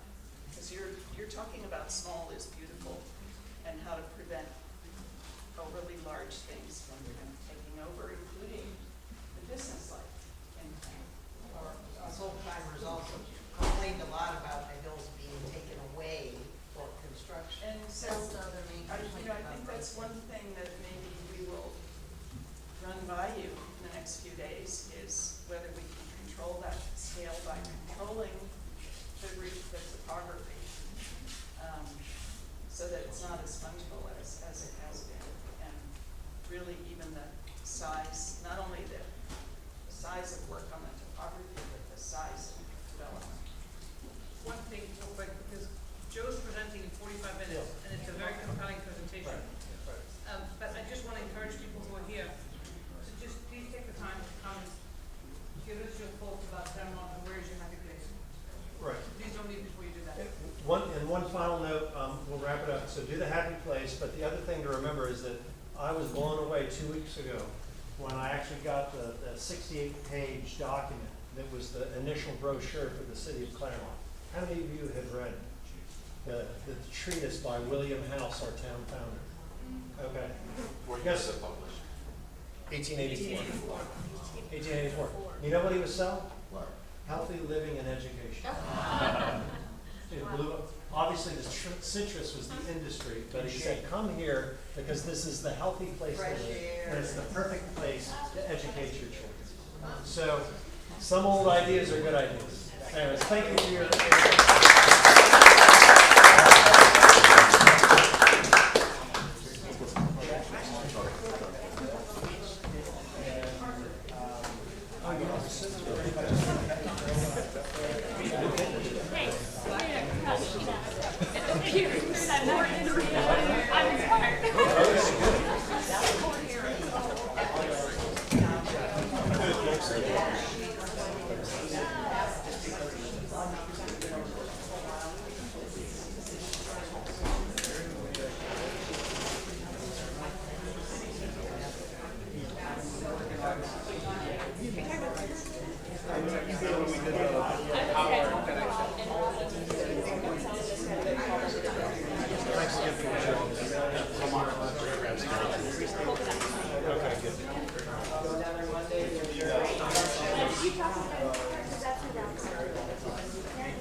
That's worth saying.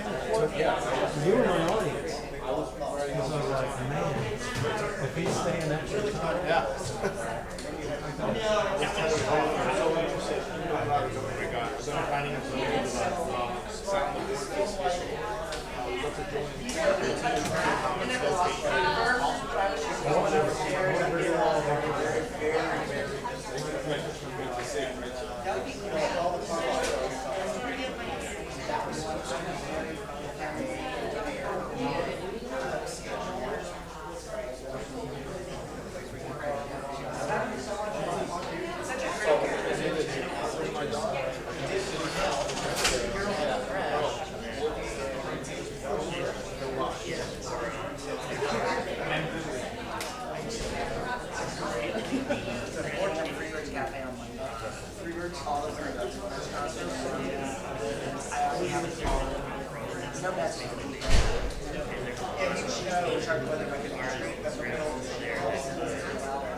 Hey, we're going to take yes, so I got to kind of get processing time before I attack, but I'm going to haul it on Monday, so that's good.